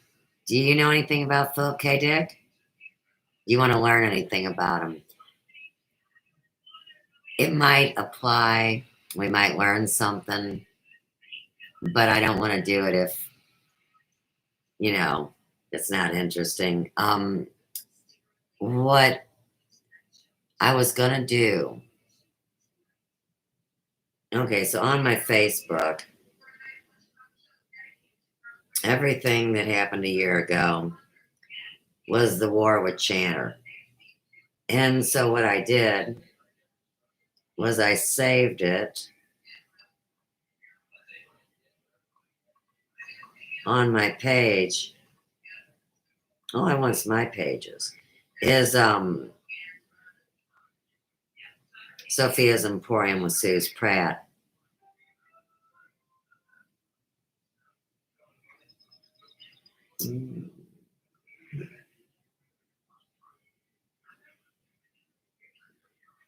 This is all just bullshit. I don't mean my own bullshit. I mean statistics and craps and all the stuff I don't care about. And there really isn't much action going on because they had stole it, cloned it, mirrored it. All right, screw Channer. It don't matter. He ain't worth talking about, unfortunately. All right, good. Let's go back to Philip K. Dick. Let's find out something. A closer look at simulation theory of PKD. And you know what? I don't really want to watch that one because the computer kind of pisses me off in the sense that there's been too many lies.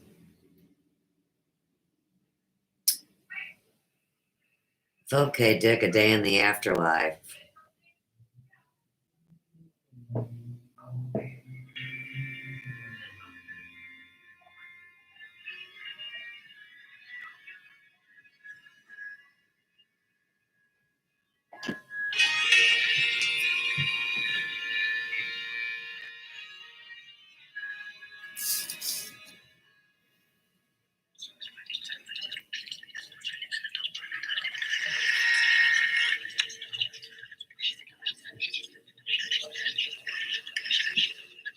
My stories are attempts at reception and listening to voices from another place, far away.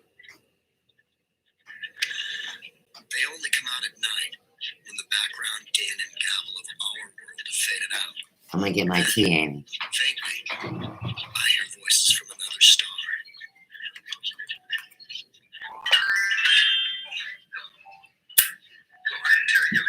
Welcome to my ground. I've used PKD for years. It's brought brightness, sparkle, flair to my life and my plates. It can do to you as well. One thing today I'd like to share with you is a secret. Despite manufacturers' warnings, I use PKD washing liquid to unclog my brains. Why don't you?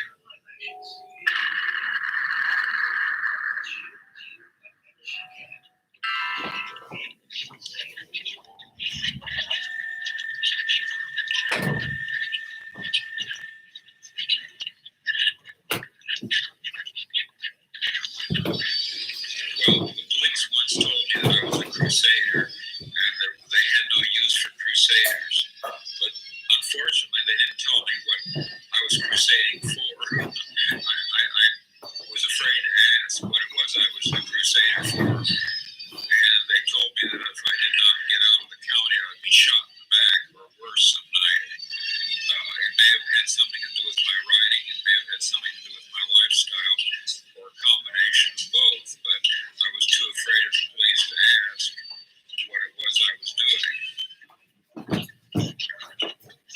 Philip K. Dick is considered by many to be the single most significant science fiction author of recent times. For most of his life, Dick's 42 novels were filed away under cut author. his death, the films Blade Runner and Total Recall have brought him mainstream attention. Dick's vision was formed by the changing landscape of California, a rural paradise that he saw bulldoze into urban solution. From a patch world ever more dependent on consumer disposables, Philip created a fictional universe in which the line between human and machine becomes blurred. Your toaster might just have a your telephone might be plotting against you, and your video camera keeping an eye on you before filing its own report. Phil was one of the last people to actually write predictive science fiction in the sense that he saw a new world coming before it was there. He saw the consequences of a media-focused world.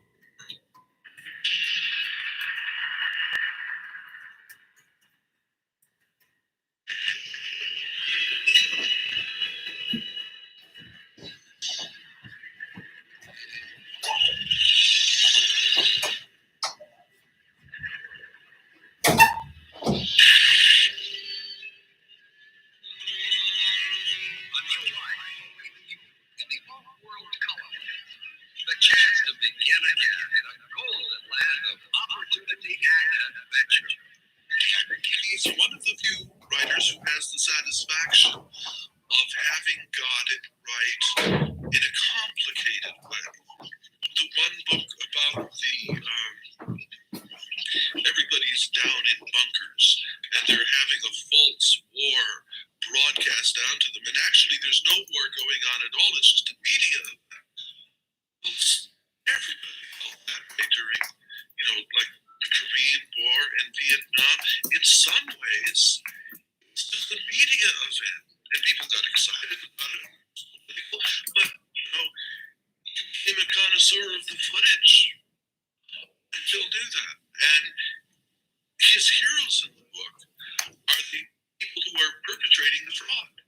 He enjoys their cleverness.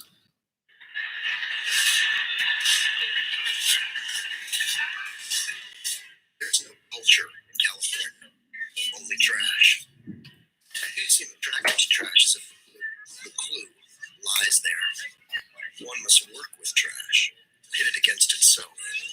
If God manifested himself to us, he would do so in the form of a product advertised on TV. Hello, I'm Elvis Costello.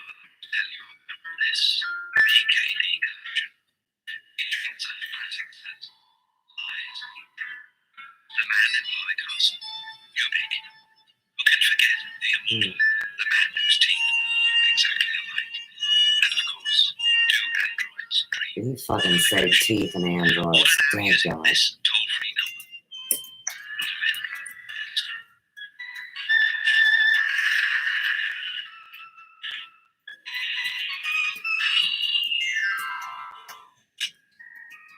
What you would notice if you're Philip K. Dick is that there's nothing natural in the world anymore. Everything that I see is plastic and glass and gaudy colors and strangely made. The human beings began to take on look. Our clothes are the same sort of plastic oddness, and therefore our eyeballs began to take on a kind of a glassy look. The entire world begins to take on a kind of a fake, artificial, made world. And the question then naturally jumps to your mind, well, who made it? Why is it so crummy? Why is it so degraded and falling apart?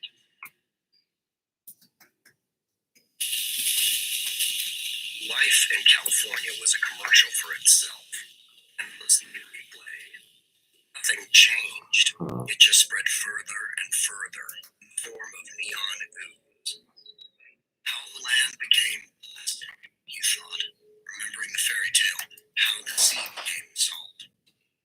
The truck drove on past gas stations, concrete cafes, and hotels.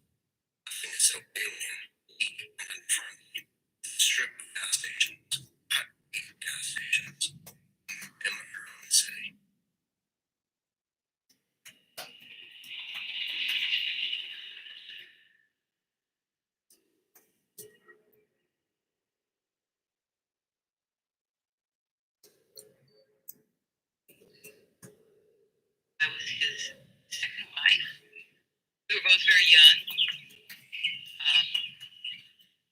adored him. He was wonderful and funny and a very nice man.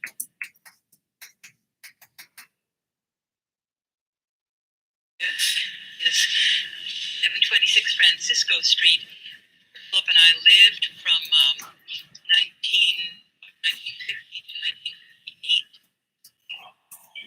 1958. We both felt that his writing was the focus of our life for, 7-8 years. His work life was involved with salesmen on a small scale and repairmen and small business owners. So of course that's what he wrote about, what he wrote. But usually the occupation is not the important thing. It's the relationships with other people and the internal workings. That's what we were talking about today. I didn't think I'd ever say this, but of the soul. He wrote about people's souls. Huh. Not a word I use lightly.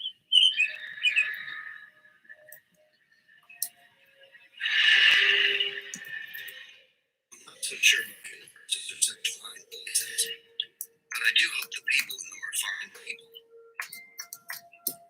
In the ruins of Earth cities, minor men easily constructing imitation artifacts that say, Miami, the pleasure center of the world. A positive little figure outlining the universal bubble is that size. And yet, in some sense, they take employers that I've had and make them rulers of entire galaxies. He wrote mostly at night, like any sane human being. According to me, he wrote for long hours and a lot and pretty much all the time. The position in which writers such as myself hold in America those positions are very lowly. Science fiction is considered to be something for adolescents, for just high school kids, and for disturbed people in general to read in America. But then I discovered that in Europe, especially in France, science fiction was taken seriously. A science fiction writer was not regarded as something on the level of a janitor. At one time, there were 35 stories being circulated, and one day we went out on the front porch here. The mailbox is much too small. We looked out, and 17 manuscripts were scattered over the entire front porch, all having been rejected the same day.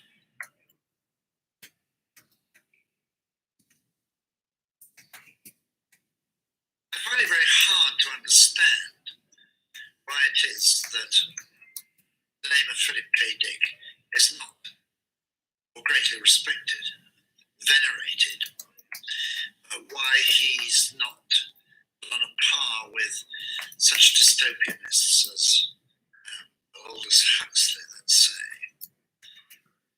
possibly even Jonathan Swift. Certainly, he built up his reputation in countries that weren't so optimistic as the United States was in the 50s and 60s, let's say, pre-Vietnam, let's say, when to be optimistic was to be patriotic, was to be good for business, etc. Against the greats of the time, people like Isaac Asimov, Robert A. Heinlein, who of course were by and large optimistic. They saw a great future for technology. This above all. He didn't see any future about that. His idea of technology was little mechanical things. It's interesting that now, when Heinlein and Dick have been dead for a decade, Isaac Asimov is dead. There's Heinlein and Asimov who seem like dinosaurs, and Philip K. Dick who seems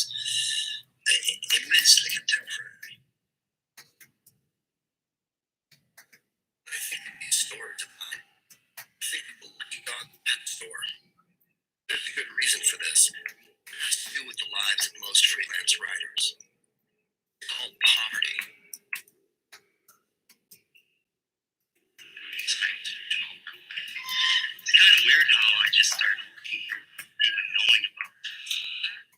Well, Jake that was first starting out when he was poor, he would come here occasionally and buy horse meat because he couldn't afford regular food. And he would come in here, buy horse meat, fix it, and that's why he called himself Horse Liver Fat in his book Balance. About 3 or 4 times a month, a customer would just come in and tell me the whole story, so I kind of had it memorized. I read in a few articles in various magazines. It's kind of like folklore around these parts. Oh, yes, he was a great self-mythologizer. If he ate blood, it's because he enjoyed it. And I can see him doing that. He'd be in a passion of self-pity. He would open the can, he would look at it, he would dip the spoon in, and then he'd think, oh, poor Phil Dick. To think that this great writer is reduced to eating dog food, and then he tasted it. If you could see from inside a dead person, you could still see. You couldn't move your eye muscles, so you couldn't focus. You couldn't turn your head or your eyeballs. All you could do was wait until some object passed by. You'd be frozen, just waiting and waiting. The middle-light quality of a dick novel is very attractive. For one thing, he can. It's so difficult to describe a dick novel. They are actually beyond description. You don't quite know where you are. And at any moment, strange, malevolent creatures will appear.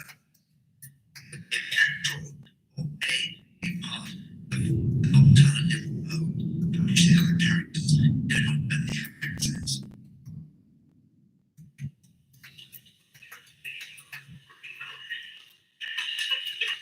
People at a small, out-of-the-way cemetery in the airborne prowl car. Mr. Jinbane heard unfortunate, familiar sounds. A voice said, muffled and faint,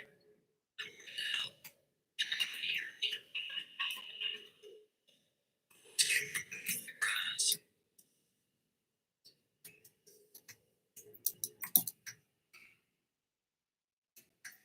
Baby sister, literally baby sister, Jane, died at the age of 6 weeks. It's rife in his books. It's always there in the stronger novels, this sense of loss of his other half. And it's a very powerful theme. He longed for Jane throughout his entire life. It wasn't unique to Philip K. Dick, but it is perhaps unique in literature. And that theme was explored so deeply and darkly and with such passion and sense of loss. Someday the girl would die, and they would open up her body, perform an autopsy, and find a little wrinkled male figure. Her brother, still no larger than a baby rabbit. This definitely fits into the code. His mother, not only by temperament, but by the child-raising manuals of the time, had imbibed the doctrine that it was bad to hold or cuddle your child too often. He hated his mother for what he felt as the poor treatment she had given his sister, and felt that she was responsible for her death. He was left with the sense of who was this sister, and I want her back.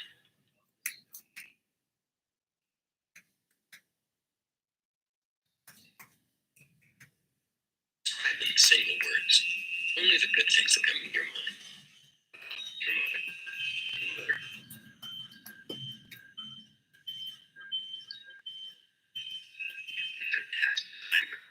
Emotional response. Shall we continue? Single words. Only the good things that come into your mind. Your mother. Your mother? Yeah. Let me tell you about my mother.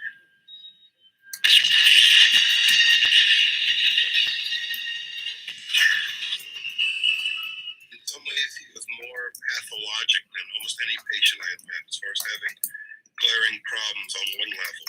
On another reality, he just didn't fit at all. When Phil and I commenced, I guess, round 2 of our therapeutic relationship in late 81, we both felt the need to look at foundations, do some foundational work. Normally, that's something a therapist does in one session with somebody in an hour. On a database, looks at their whole life. Phil, it took 3 sessions, and by 2 hours each one. Looking at it, just taking notes, asking questions. I've got here written, terrified of vomiting. Vomiting equals death. This is age 4 to 5. He says he saw a psychiatrist and he was told he was hysterical and afraid of dirt. He couldn't eat in public and he refused to swallow. So the next 2 years of his life, he just ate, and pretty much okay. Went on to Berkeley High School where he notes problems in geometry and worried that he was having sweats, palpitations, and shortness of breath. Almost sounding like panic attacks, perhaps. I'm so glad to be hanging out with you, working Started lots to write together. science fiction at this point. He said it was to disassociate. It's Those were perfect, his Amy. words, which would mean to escape. Who's Bill? The doctor asked the little girl, My brother. said Edie with the total poise of a 7-year-old. Where is Bill? With me. Like he always is. I want you to show me exactly where he is. The child pointed to her left side. Oh, down. There are appendix. He's my twin brother. How else could he be inside me? Tell him what's going on so he doesn't miss out. I'm glad I have a brother. He keeps me from being lonely.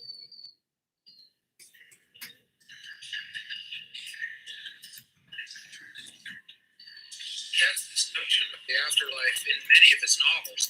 You could say that the afterlife was a kind of a deep freeze, as if you'd been refrigerated and essentially had been stuck in a shelf in a mortuary, couldn't move, and yet Tagged still had Elvis' some story with the sort of cryogenics. influence. And communicating with the rest of the world basically by telephone. A computer. In the consultation lounge at the beloved Brethren Moratorium, several customers That sounds not very good, Amy. from relations. Damn this earphone arrangement. Glenn runs her fitted a plastic disc against the side of his head. In the earphone, words, slow and uncertain, formed. Fragments of the mysterious dream his wife now dwelt in. This is an unnatural place, he thought, halfway between the world and death.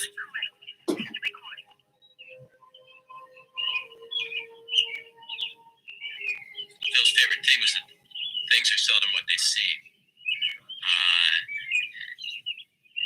I think that the line "just like a Phil Dick novel" refers to a kind of feeling about the untrustworthiness of contemporary reality, that you could poke your finger through it in some way, and then you find out what's really going on behind it, except another thing behind it, and you have to poke your way through that and so forth.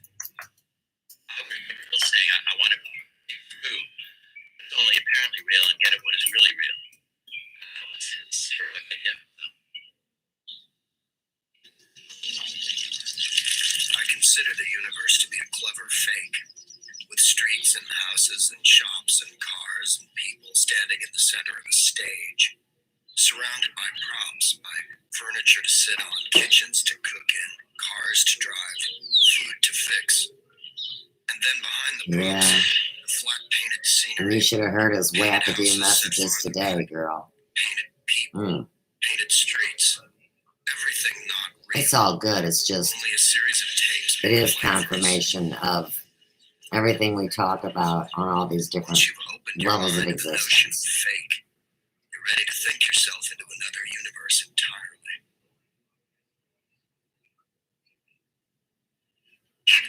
was the third, but I think he married the first lady that he ever slept with. So I like to think of myself as the second. But I also think I was the most important one. He and Cleo lived in a little sort of a hovel in Berkeley, and they were very poor. They believed in being very poor. They were sort of socialistically inclined. And but then when he met me, he told me I and my house were everything he always dreamed of. I'm very family oriented and very middle class bourgeois, I guess. And so I wanted him to write from 9 to 5. But he switched over and he wrote from 9 to 5 again.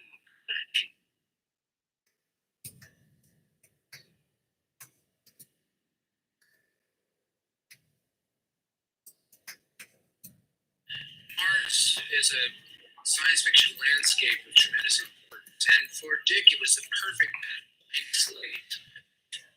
Yeah, Mars was a perfect vision of American suburbia, an X-ray vision of Californian culture in all of its mindlessness and triviality. Everything had been stripped away, and the emptiness at the heart of things was revealed more than ever.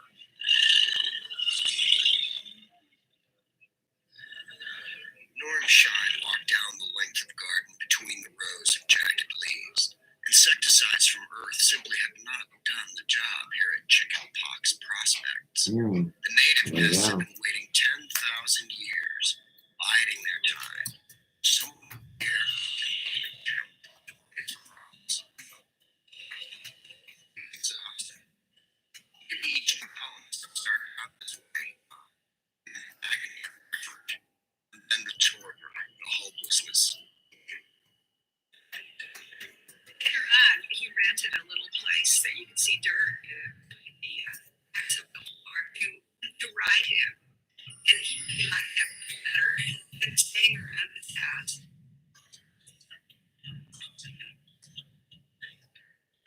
He lived alone in this deteriorating apartment. Eventually, everything in the building merged. Faceless and identical. Here, putting like kibble piled to the ceiling. Nobody around. Kibble reproduces itself. The entire universe is moving towards a final state of total, absolute kibbleization. It recognizes strange world with rubbish in the streets. Third one, Joe. Well, rubbish filling up the houses, rubbish filling up your head. It all seemed to make no sense. I think at first it didn't to the Americans. Why was all this? Well, it was very much against the consumer society. This had nothing to do with it. This, I think, was a very admirable and non-conformist trait in his character. Of course, if he had any money, he'd spend it on drugs. Well, Mhm. the 60s, the drug culture began, and Phil joined in enthusiastically. Partly he used it just as amphetamines. He was producing a whole lot of work. He was under constraints to produce 2 or 3 novels a year. So there would be nights when he would be writing all night long, and he fueled it with drugs. His first big success was as the sort of poet laureate of the drug culture. Realistic novels about junkies are always, depressing, morbid stories of lower class scuzzy people. Phil wrote stories that a junkie could read and say, hey, what's happening? It was the prose equivalent of a drug trip.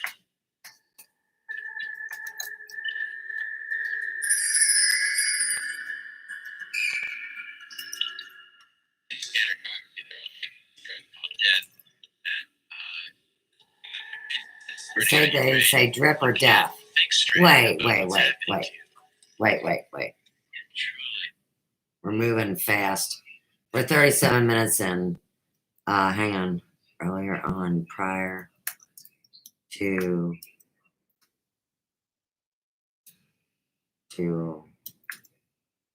lifetime.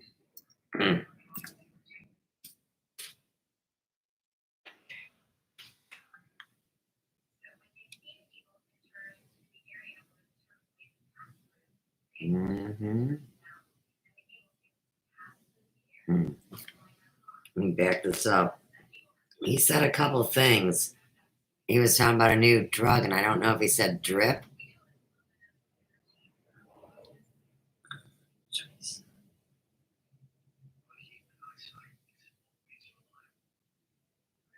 What the heck?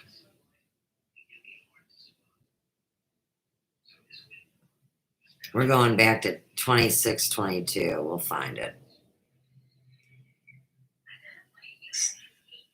Well, the 60s, the drug culture began, and Phil joined in enthusiastically. Partly he used it just as amphetamines he was producing a whole lot of work. He was under constraints to produce 2 or 3 novels a year. So there would be nights when he would be Tag writing it. all night long, and he fueled it with drugs. His first big success was as the sort of poet laureate of the drug culture. Realistic novels about junkies are always, depressing, morbid stories of lower class, scuzzy people. Phil wrote stories that a junkie could read and say, "Hey, what's happening to my mind?" I mean, it was the prose equivalent of a drug trip. Mm.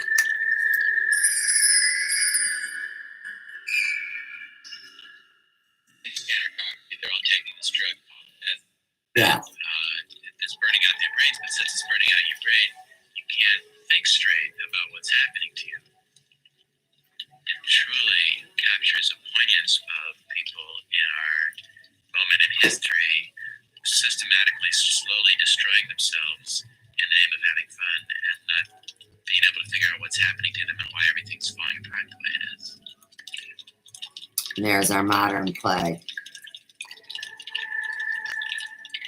They sleep like Count Dracula, he thought.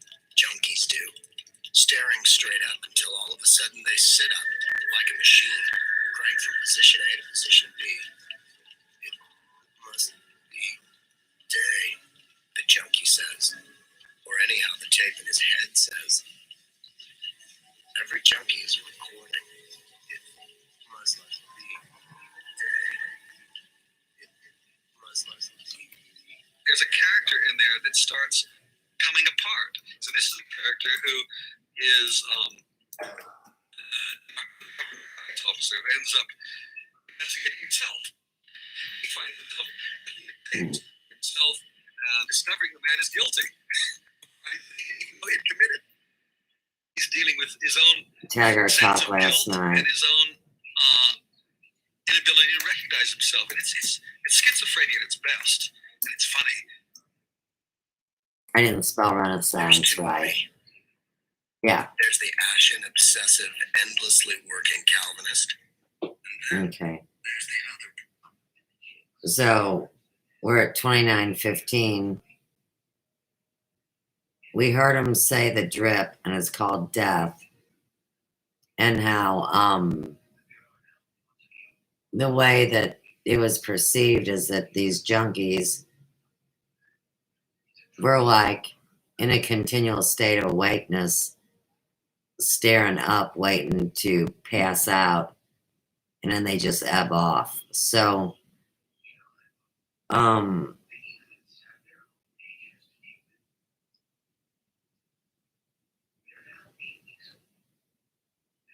we're jumping 20 seconds ahead to where we started before.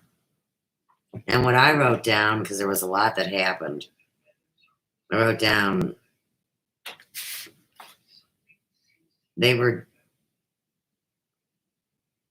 kind of like what you see me.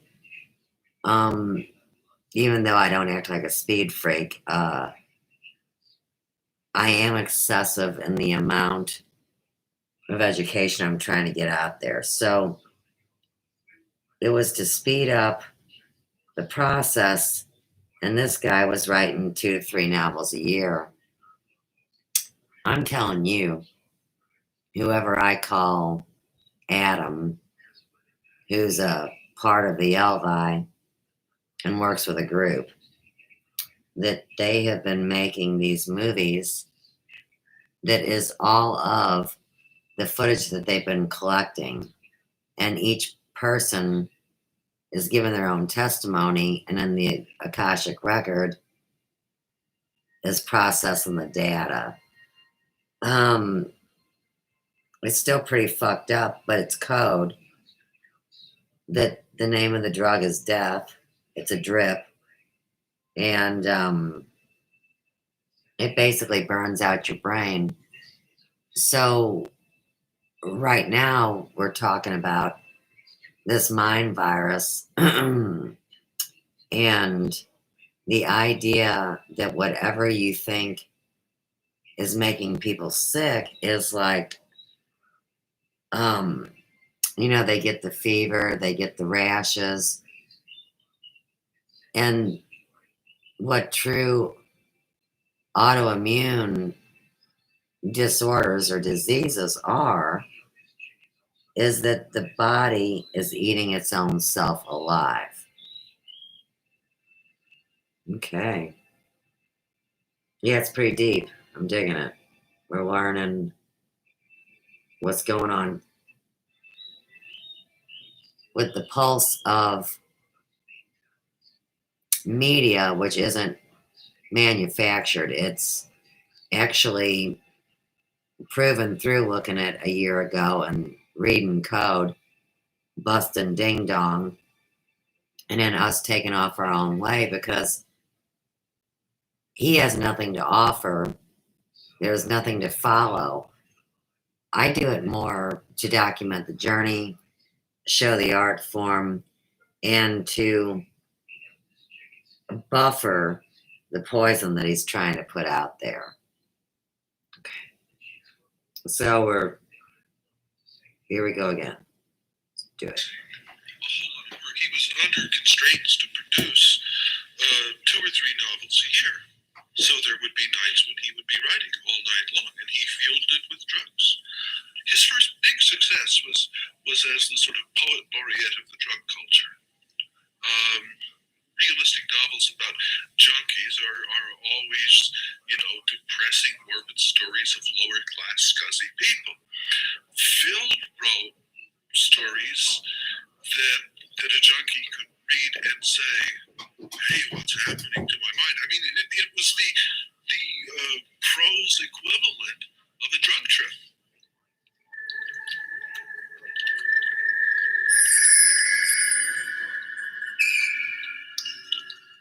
In Scanner Darkly, they're all taking this drug called death that is burning out their brains. But since it's burning out your brain, you can't think straight about what's happening to you. Truly, hundreds of millions of people in our history is slowly destroying themselves, having fun, and not being able to figure out what's happening to them. It's going back the way it is.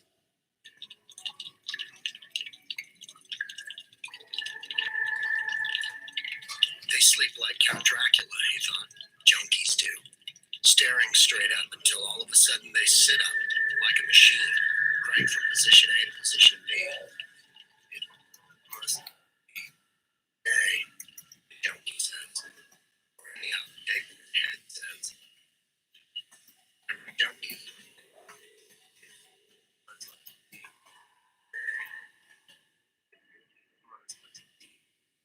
Character in there that starts coming apart. So this is a character who is an undercover narcotics officer who ends up investigating himself. And he finds himself looking at tapes of himself, discovering the man is guilty of crimes that he didn't even know he had committed. He's dealing with his own sense of guilt and his own inability to recognize himself. And it's schizophrenia at its best. It's funny. There's two of me. There's the ashen, obsessive, endlessly working Calvinist. And then there's the other part of me that doesn't give a See, I'm two people. I'm on two sides of the fence. I just got more and more confused because it seemed as if he almost had girlfriend even. And he was so different in his later life from the way he was when he was married to me. There's his life chart hitting him in the face. Rags, and he'd be with a teenage girl, you know, and they would all be yellow or great big bags. And I still somehow was holding on to the image of the Stanford that's so charming and delightful. I mean, the best husband you could imagine. I mean, better than the best you could imagine.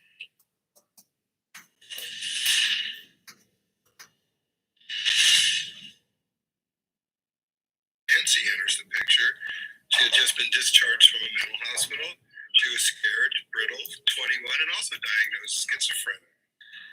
She was pregnant. He married her. He described her as a screamer who wandered in the night.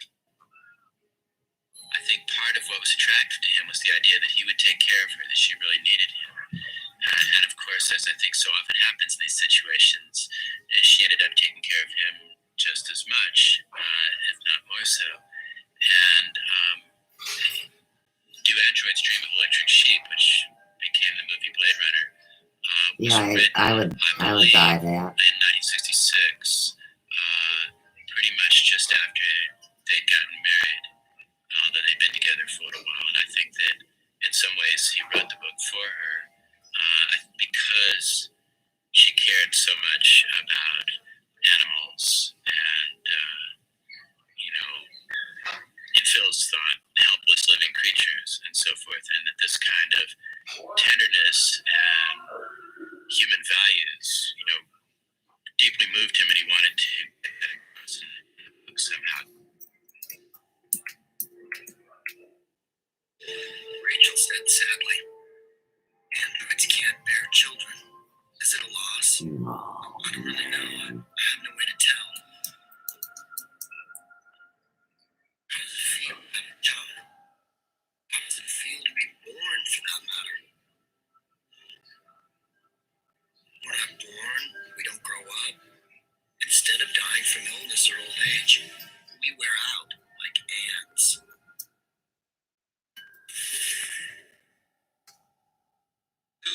In Electric Sheep, the idea that is always, I thought, central to what he's about is what how do you define humanity or humanness? And it's that and that's the battle that goes on in Do Androids Dream of Electric Sheep between these androids who are almost exactly like a human being, and the only way you can tell is that they fail the empathy test, which is very hard to spot, and only experts can. But on every other level, they appear, they behave like human beings, but they're not. He sets all of this, in the case of androids Dreaming of Electric Sheep, he sets it all in a world which is very mundane, and his feet, cool. We'll do that, his Amy. brain is floating in the heavens. His feet are firmly on the ground all the time, and he has a character who is killing these almost human beings to raise money to buy himself a real animal, because all he can afford at the moment, because the world has reached a stage where almost all the real animals are out of existence, and only the rich can afford real animals, or the upper middle class can. And he's owns electric sheep, which looks just like an electric sheep, real sheep. But he's terrified of being found out by his neighbors that he can only afford an electric sheep and not a real sheep. Now that's a wonderful, wonderful situation. So his job is to kill almost human beings to get money so he can buy eventually what is an ostrich. And then the great turnaround is the girl he falls in love with, who is not quite a human being. He's in love with her despite that. He reveals to her the truth of who she is. She's so outraged that she goes up and throws his ostrich off the roof of the building and kills him. Now that's wonderful. That's all I can say.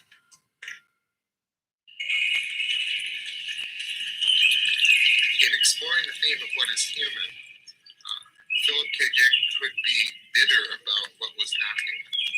He did believe that human beings could be androids, mechanical creatures who proceeded on the basis of cold duty, cold logic.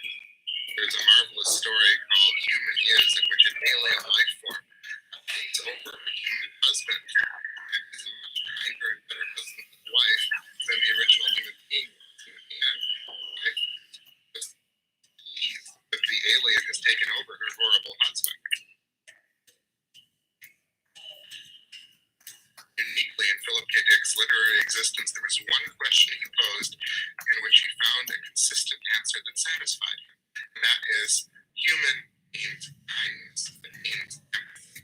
It means kindness and empathy extended to all life forms, regardless of their exterior aspect. Talked about it today with my client. Bingo. Shell I hell. always like the scene at the end of Now Wait for Last Year when our hero, he's flying somewhere in an automated cab. And as he's flying along thinking, he says to the cab mechanism, if you were married, and the cab says, sir, I'm a automatic mechanism, we don't have wives. He says, okay, well, if you were me, and your wife has sustained brain damage, and it's only going to get worse, so that the rest of your life would be devoted to simply caring for her, would you stay with her or leave? And the cab said, I would stay with her. Why? And he says, because not to stay with her would be to say, I need reality adapted specifically to me. I can't handle reality as it exists. And our hero says, you're right, I'll stay with her. And the cat says, God bless you, sir. I can see you're a good man. And that's the end of the book.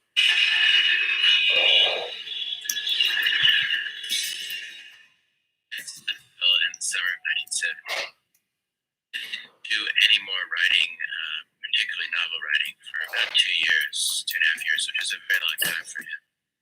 What he was doing is he was taking more and more of Benny's little pills and hanging out with the kids, young people from around San Rafael, and taking more and more himself as sleeping at dream cycles and becoming more and more paranoid.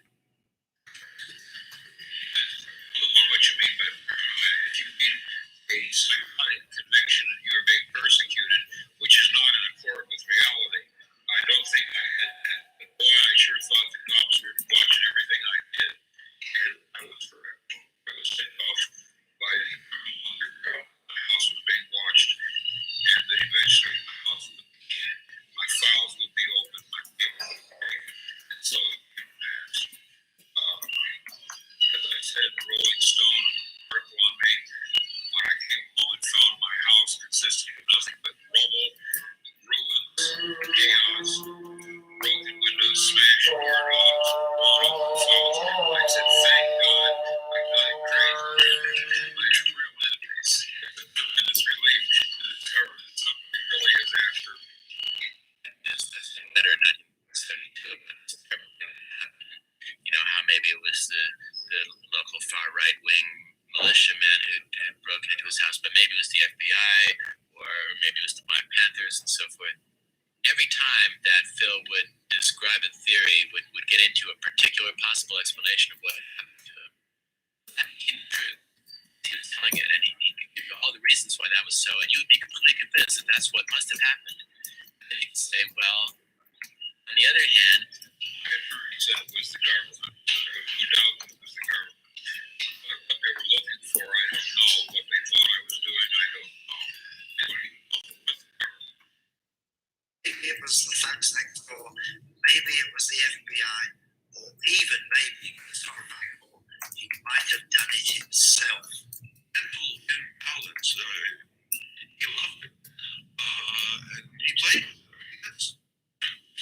That's the best thing to do with it. If you're going to have, if you've got a sort of paranoid side to you, best use it to write thrillers.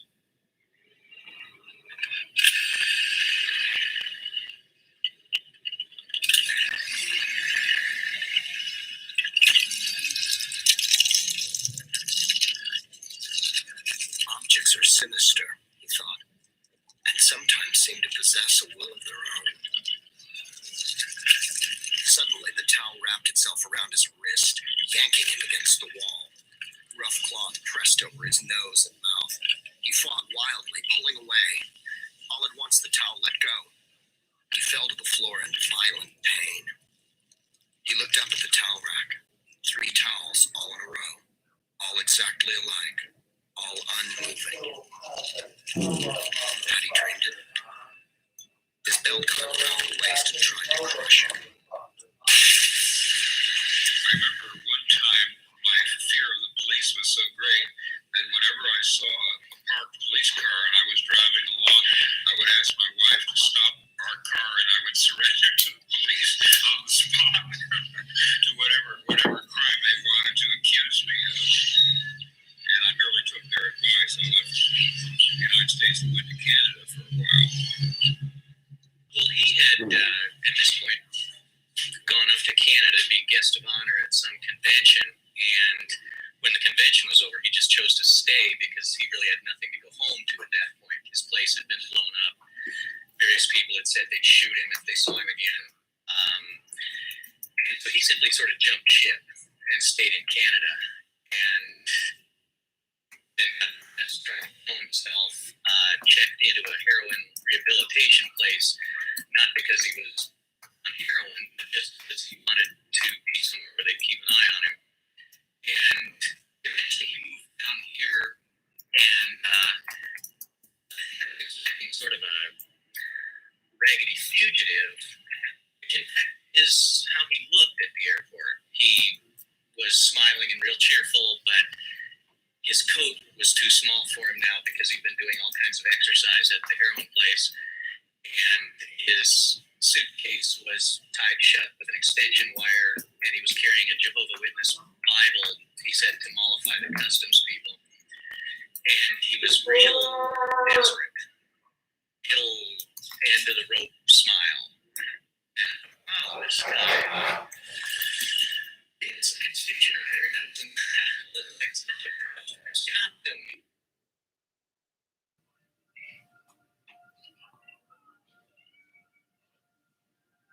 Bill, do me. Imitate my voice. Yep. How can I? I'm not dead yet. Born like everyone else. Can't be born later on. I was wrong, Bill. I thought the doctor could cut a little round hole, and that would do it. Don't feel bad. I'll keep telling you how things are.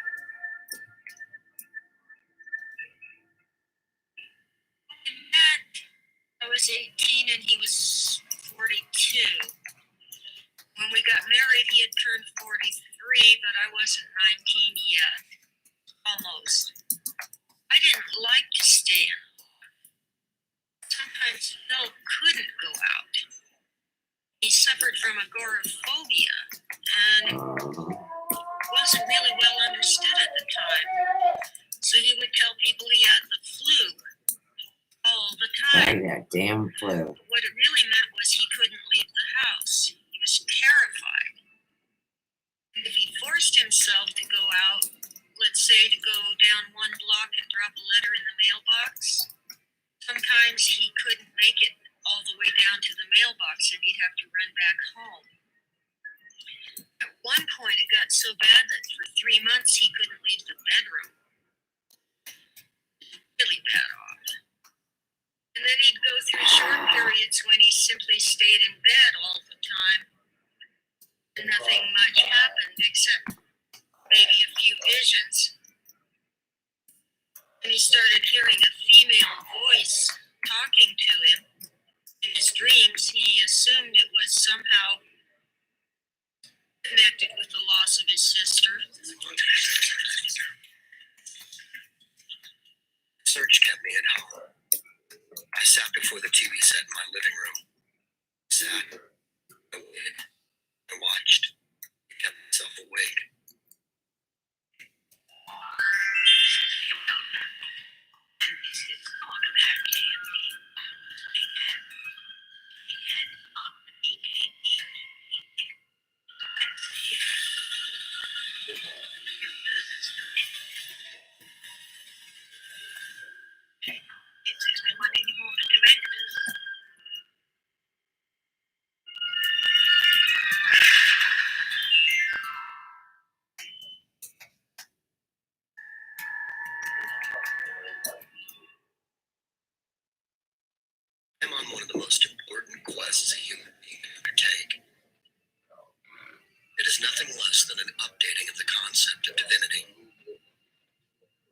an update I'm of looking the for concept clues known as to an divinity. invisible being of great size.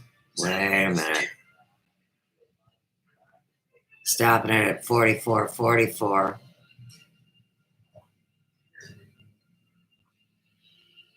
Voice talking to him.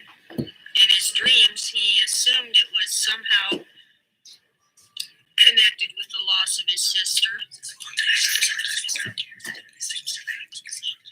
My search kept me at home. I sat before the TV set in the living room. Sat. I waited. I watched. I kept myself awake.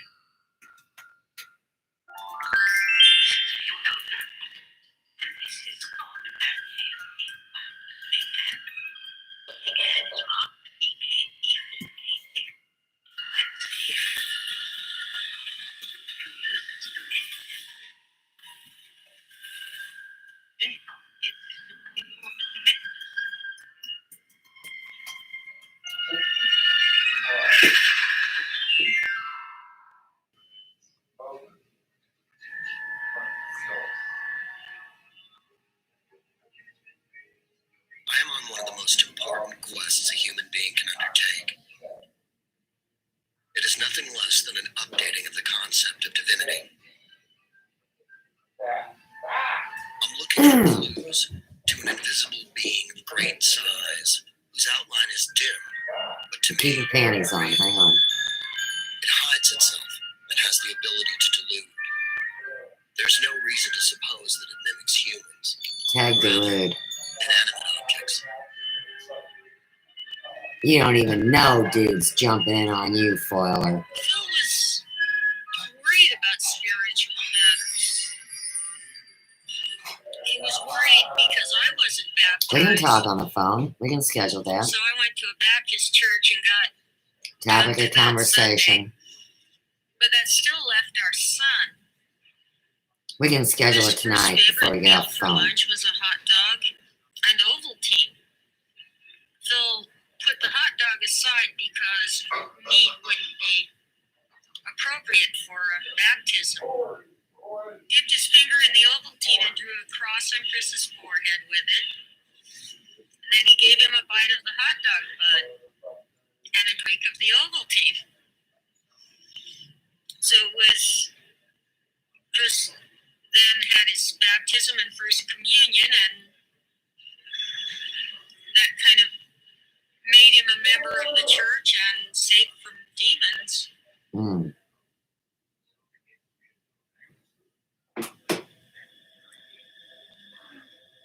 So Philip K. Dick drew artwork like the Alex Gray, and he draws memories of him as a baby being attacked by demons.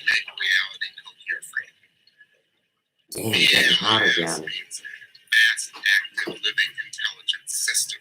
And that was his name, one of his names, for that which he felt had contacted him. It led him to produce a very, very brilliant novel, Malice. You can see it as an account of what spiritual chaos is in our day and age.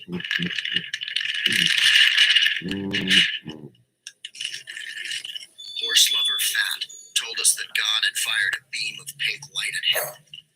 Horse lover Fat was actually in search of the dead girl Gloria, for whose death he considered himself responsible. He had totally blended his religious life and goals with his emotional life and goals. For him, Savior stood for lost friend. There's your answer, tinfoil hat. Horse lover Bingo. Fat is a name that derives from Philip K. Dick's analysis of his own name.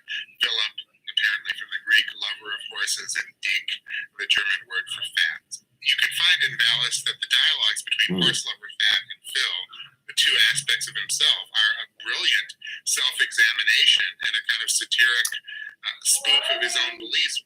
All right, my baby on fire.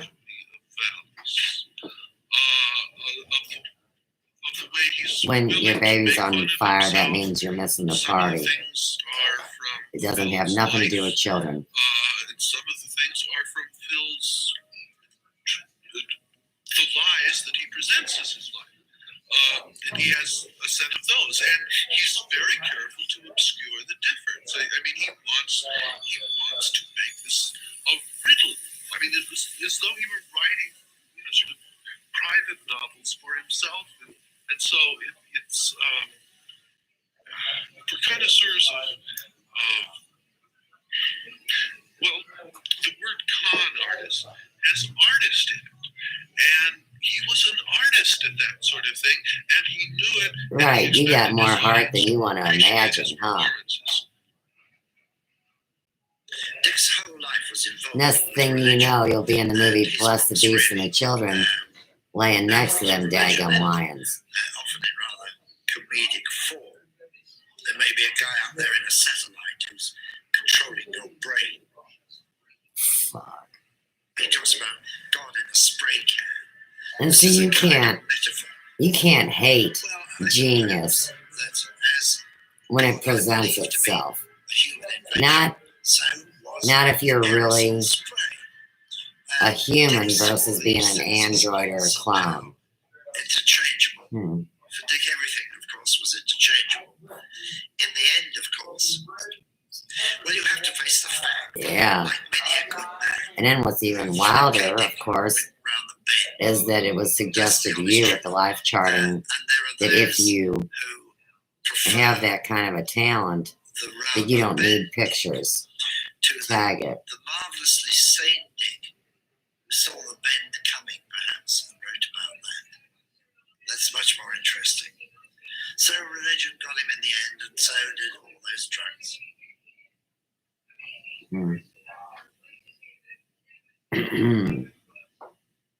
I think we need to tag some shamanic poison toad juice. In a fairly good way. I'm not even typing it. He had some kind of talent to make acquaintances almost immediately. I think they were fast friends, which is, there are crowds of torn up people at his funeral who you understood he just really remotely known supermarket checkers and bank tellers and stuff like that. Sure as shit. That sounds like Elvis. His closest friends. The big one, the skinny ones, odd, I suppose, but the fucking sexy ones, generally made people feel real good the about religious themselves. ones, The so-called Philip and the Dick pissed off ones. cult of the 80s began with Blade Runner, and I don't think that it would have begun, or maybe it would have taken 30 extra years had it not been for Blade Runner. Good. That's what it's all about, Amy. Movie tie-in edition And your buddy hats, you know. It's far and away the most successful publication with which he was ever involved. It simply reached this mass market that he had never before been able to reach.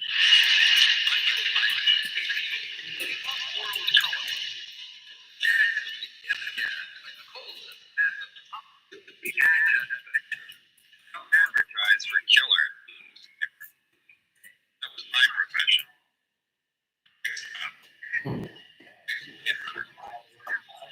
Ex-killer. Ex-Blade Runner, ex-killer. I didn't think he was being fair because he had only seen a few clips, but the impression that he got from them was twofold. He felt that visually and atmospherically they had captured the inside of his brain in an uncanny Sit down, way. Morning Star. He had this mental vision of what Not everybody hates you. like, and there it was brought to life. And he found it quite astonishing. And you know I don't hate you. Disturbing. But from what he was able to pick up of the dialogue, You're making me miss a joint, but other than that. he felt uncomfortable with it and felt that it had been Hollywoodized. And he was actually rather bitter about that.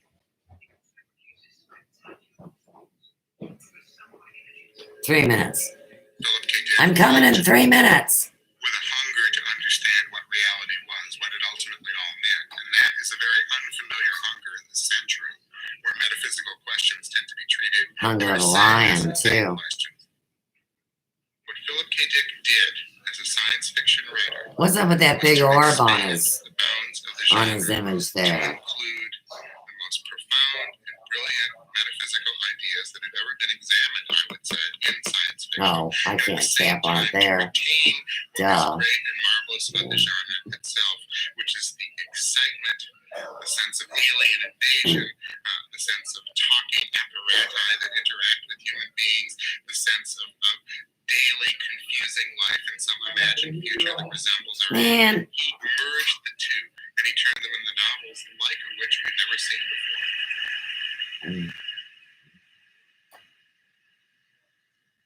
Joe crossed the waiting room to the Padre booth.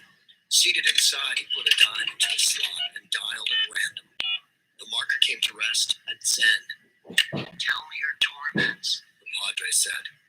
Joe said, I haven't worked for 7 months, and now I've got a job that takes me out of the soul system entirely, and I'm afraid the Padre's weightless voice floated reassuringly back to him. Not working is the hardest work of all. That's what I get for dialing Zen, Joe said to himself. He switched to Puritan ethic. Without work, the Padre said in a more forceful voice, a man is nothing. He ceases to exist. Fucking right, they do. So do women. God's love will accept you. You're safe in his arms.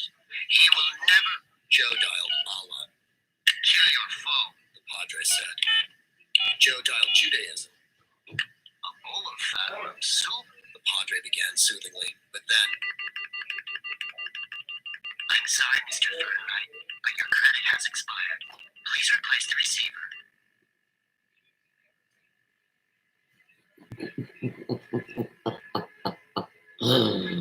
You ain't kidding, Taggart. You know who made this movie is your buddy Tinfoilio there. You see what I'm saying? So, what I wanted to say, why do I keep trying to turn that one down? I never get the right one. Hold on. So, you know I'm missing this joint going on. Come on now. But seriously, so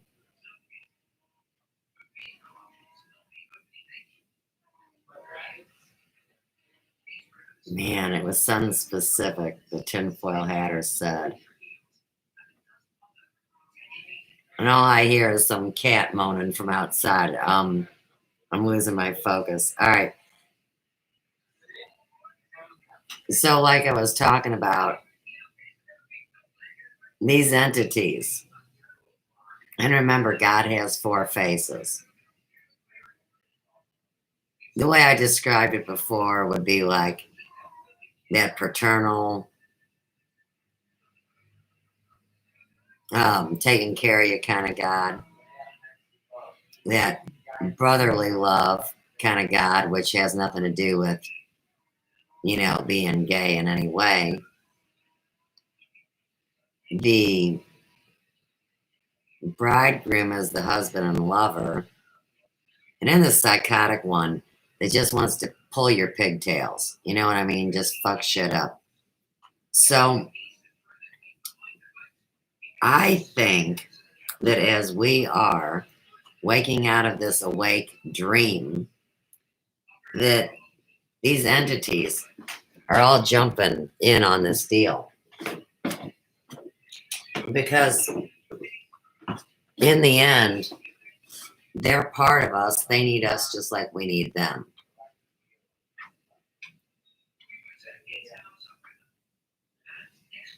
I think this battle of the sexes has been about the whole idea of ego, who needs each other more. And they say that no 2 people can really occupy the real space, you know, in the same place, yickety squack. In my own situation,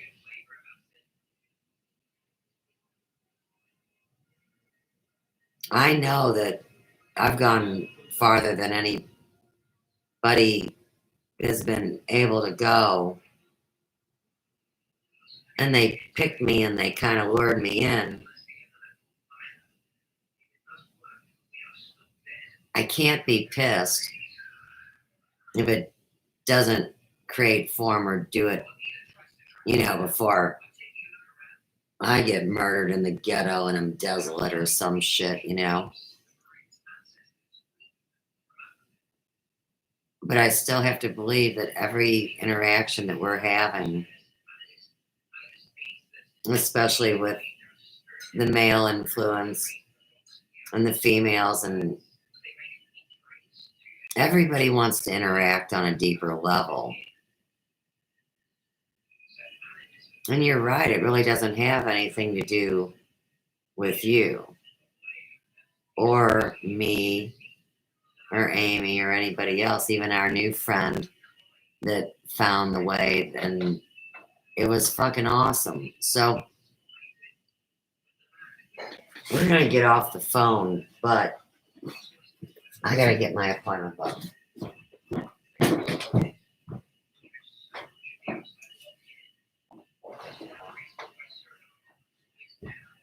Okay, Amy. So we're gonna schedule to specifically talk about what you were talking about up there. And what we're trying to do is ask, do we want to do it in the daytime or in the evening? There's a few more distractions in the evening because everybody's home. The day is mine. It depends on clients and stuff like that. So I'm going to treat you just like a client and ask you to choose daytime or nighttime, weekday or weekend. And then I have to tell you that I don't really like to get up early because I'm up late at night. So I'd want to do it after 12. So we got two different time slots. One is going to be like a 12 to 4. We'll be spending up to an hour together, is the way we're going to book this out. And my dumb ass got to get on the right day.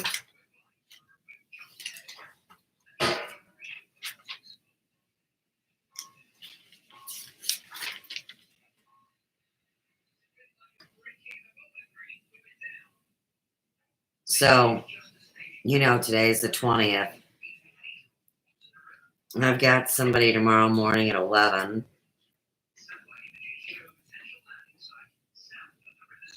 And that'll run me up till about 1:45 or 2.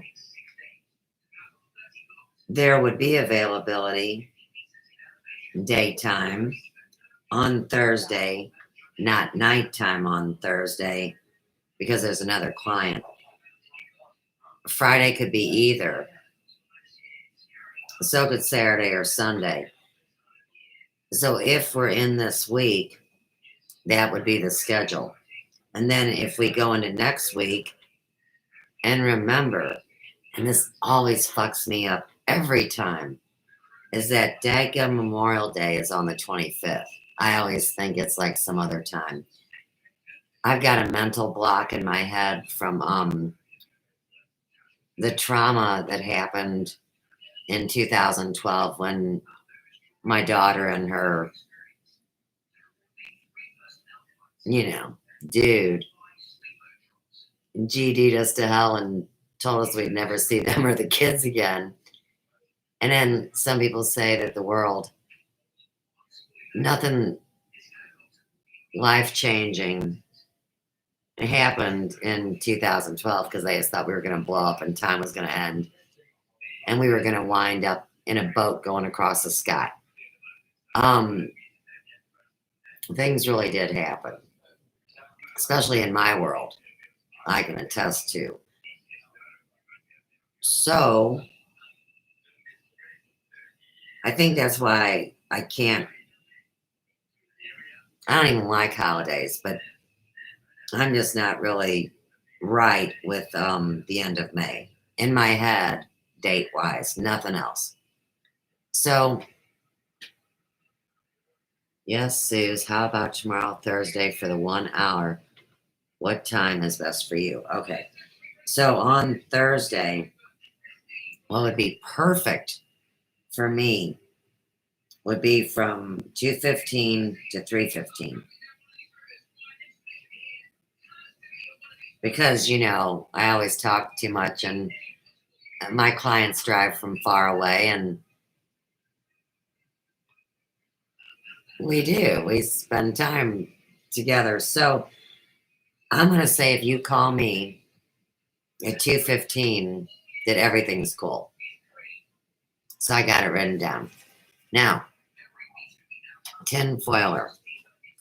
I'm not really sure which dimension you're on. And I don't mean any insult to that. And I'm not trying to invite trouble. But you know that I do care about you. If you ever want to talk to me, you would be okay to have my phone number and you could call me. I know that sounds kind of cheeseball, but it's not. And I gotta go. Good, Amy. You want anything else to do with me tonight, Mr. Hat? Are you even still here? Or did you?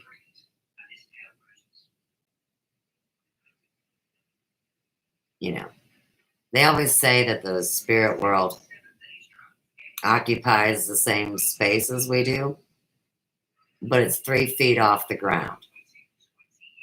You get all the coded messages, right? So I think you fell asleep. And I think we did our job.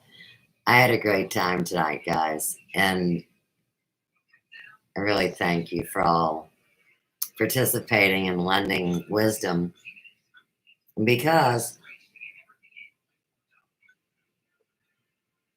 I really couldn't have done this without help from forces that are way beyond me. And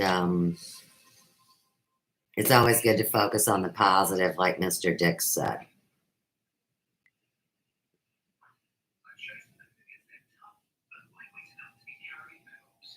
It's so powerful once you get your chart, and even the simplest of memories. It's like a big movie screen opens up for real.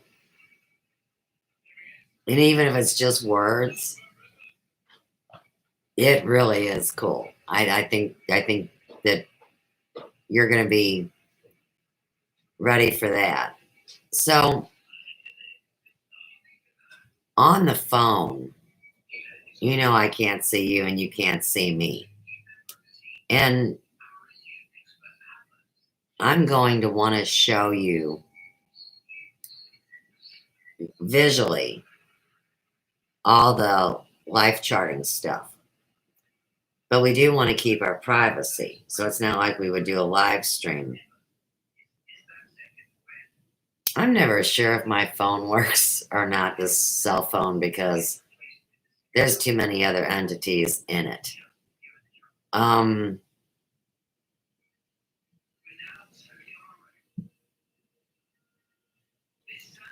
Hang on. Are you using your cell phone right now, or are you on a computer?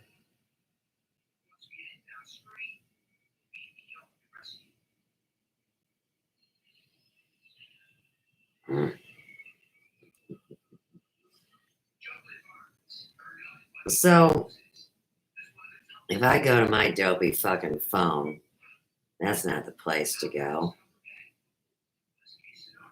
If I go to Freakbook,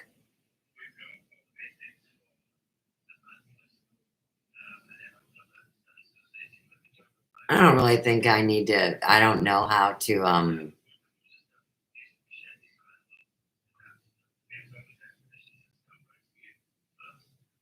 use the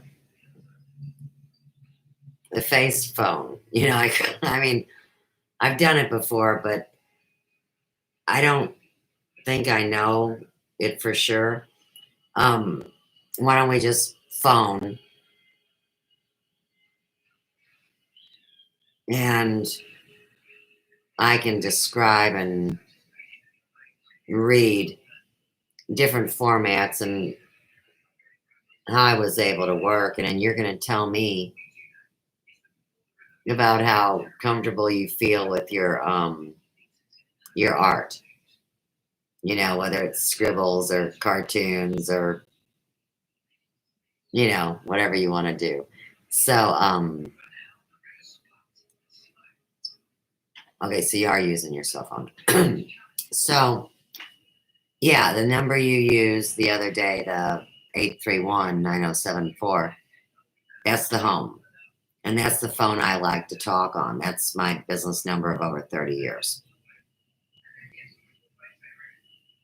If you and me are both on the phone tomorrow together at 2:15,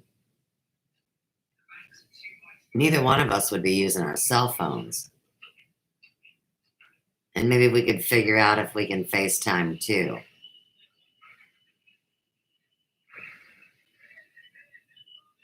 Cool. So when we're on the phone tomorrow,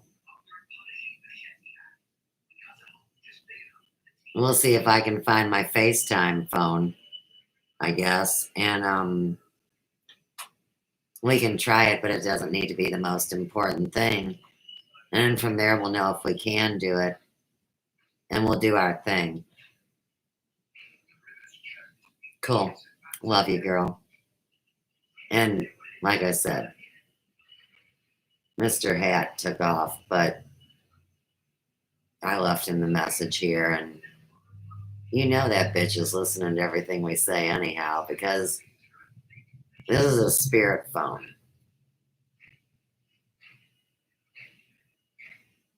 They can all communicate and get a hold of us. Yeah. But tomorrow we'll start there, and I got issues with the phone. So thanks for being here tonight. And